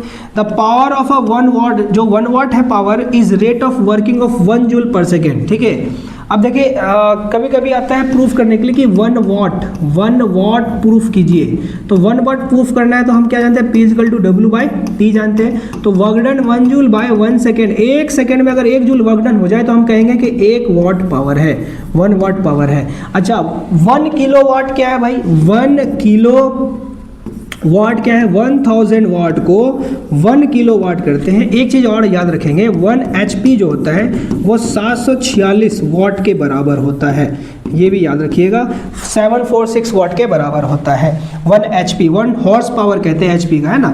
1 kilo watt is equal to 1000 watt होता है। Electrical power is the rate of which, electrical power ऐसा रेट इस पे which electrical energy is consume, जिसमें इलेक्ट्रिकल एनर्जी कंज्यूम मतलब खर्च की जाती है, उसी को कहते हैं इलेक्ट्रिकल पावर। देखिए याद रखिएगा कि अगर सिर्फ किलो वाट है तो ये पावर का यूनिट कहलाता है, और किलो वाट आवर है तो ये एनर्जी का यूनिट कहलाएगा। ये आपको याद रखना है, ठीक है, ये आपको याद रखना है। देखिए heating effect of electric current. भाई हीटिंग इफेक्ट क्या है इसके बारे में देखिए, सीधी सी बात मैं बता रहा हूँ कि जैसे मेरे पास क्या है, एक कंडक्टर है, ठीक है, और इससे मैंने एक सोर्स से जोड़ा, यहाँ पे एक स्विच लगाया, ठीक है, और यहाँ से जैसे ही करंट पास करेगा, मतलब इलेक्ट्रॉन पास करेगा, तो ये जितना भी इलेक्ट्रॉन है ना ये रेसिस्टेंस से, मतलब जितने भी इलेक्ट्रॉन है ये रेसिस्टेंस से कोलाइड करेगा। क्या करेगा भाई? कोलाइड करेगा, ठीक है। ये रेसिस्टेंस से क्या करेगा? कोलाइड करेगा। जैसे कि ये मेरा कंडक्टर है, ये मेरा इलेक्ट्रॉन है, ठीक है, ये मैंने सोर्स दिया, ठीक है, जैसे मैंने सोर्स दिया, देखिए ये यहाँ पे रेसिस्टेंस है, यहाँ रेसिस्टेंस है, यहाँ रेसिस्टेंस है, यहाँ रेसिस्टेंस है, तो ये सारे इलेक्ट्रॉन जो है वो रेसिस्टेंस से क्या करेंगे? कोलाइड करेंगे। ड्यू टू कोलिजन जो इलेक्ट्रॉन की काइनेटिक एनर्जी है वो हीट एनर्जी में चेंज हो जाएगी, है ना। क्या कहते हैं? विथ फ्रिक्शन, है ना। ये क्या होगा? फ्रिक्शन जनरेट होगा, उसके कारण होगा। तो इसी को हम कहते हैं हीटिंग इफेक्ट। देखो क्या है, electric current is passes through any high resistance wire. जब भी किसी हाई रेसिस्टेंस वायर से इलेक्ट्रिक करंट पास करते हैं, देखो चार्ज पास कर रहे हैं ना, वायर लाइक नाइक्रोमियम अगर है wire, the resistance will becomes very hot. तो ये जो रेसिस्टेंस जो है ना, ये इसकी जो रेसिस्टेंस या कंडक्टर ये बहुत ही हॉट हो जाएगा भाई, गर्म हो जाएगा, एंड प्रोड्यूस हीट, ये हीट देगा। दिस H इज इक्वल, अब ये हीट जो है, ये हीट जो रिलीज करेगा, इसका फॉर्मूला क्या है? I² R इंटू टी, ये याद रखेंगे। और हीट भी जूल में ही इसको हम क्या करते हैं? मेजर करते हैं। Is called heating effect of current, इसी को कहते हैं। H is equal to I² R into T. देखिए ये लिखा हुआ है H is equal to current का square into R into T लिखा हुआ है, जो कि जूल्स में होता है। This formula give us the heat produce in the joule, है ना। ये जो फार्मूला ये हमें जूल में देता है। Of 1 ampere flow in a wire resistance R for R time, अगर किसी वायर में 1 ampere current R resistance for the T time के लिए अगर पासिस कर रहा है, this known is as joule as law of heating current, हम इसको कहेंगे। Application of heating effect of electric, आपको पता है आपके घरों में आयरन यूज हो रहा है, गीजर गीज़र यूज हो रहा है ना, ये सभी क्या है हमारे heating effect of electric current पे तो मेजर है। देखिए होता क्या है, when electric current passes through any conductor then the kinetic energy of the electron is changed into heat energy due to collide with the resistance। एक जब wire से इलेक्ट्रॉन पासेस करता है तो उस वायर में पहले से क्या मौजूद है, रेसिस्टेंस। वो रेसिस्टेंस का काम क्या है भाई, रेसिस्ट करना, किसे, रोकना, किसे, तो इलेक्ट्रॉन को। तो जब रेसिस्टेंस जो है इलेक्ट्रॉन को रोकने का काम करेगा, उसको रेसिस्ट करने का काम करेगा, तो इन दैट केस इलेक्ट्रॉन की अपनी खुद की जो है एक काइनेटिक एनर्जी होती है जो मोशन है एक्चुअल में, तो वो क्या होता है ड्यू टू कोलाइड, टकराने के कारण वो चेंज हो जाएगा हीट में।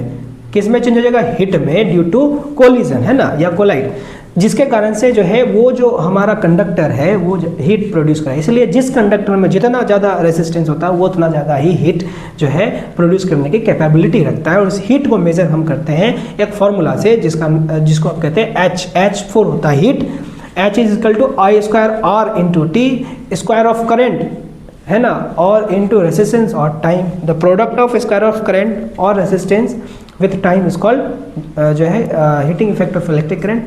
और इसी को हम कहते हैं क्या, इसको जूल्स लॉ भी कहा जाता है, याद रखिएगा, इसको जूल्स लॉ भी कहा जाता है क्योंकि जूल साहब ने ये दिया था। अच्छा, इसका एक और याद रखेंगे, अगर H is equal to I square R into T है तो इसका क्या मतलब है, इसका मतलब है कि हीट जो है वो डायरेक्टली प्रोपोर्शनल है करंट के, हीट जो है वो डायरेक्टली प्रोपोर्शनल है रेसिस्टेंस के। ये मतलब ये है कि अगर मैं रेसिस्टेंस बढ़ाऊं तो हीट भी बढ़ेगा, मैं रेसिस्टेंस घटा दूं कंडक्टर तो हीट घटेगा। मैंने है ना करंट को दोगुना कर दिया, याद रखिएगा, मैंने करंट को दोगुना किया तो हीट 4 टाइम्स बढ़ेगा। फिर देख लीजिए स्क्वायर आ गया यहाँ पे, है ना, ये याद रखेंगे आप। एमसीक्यू में कभी कभी ये उठ के आ जाता है इस तरह का क्वेश्चन। एप्लीकेशन तो बता ही दिए। इस चैप्टर से अगर आपको और भी कोई दिक्कतें हैं या फिर किसी तरह का न्यूमेरिकल आपसे नहीं बन रहा है तो आप अपने मैसेज जो है नीचे जो है आप छोड़ सकते हैं।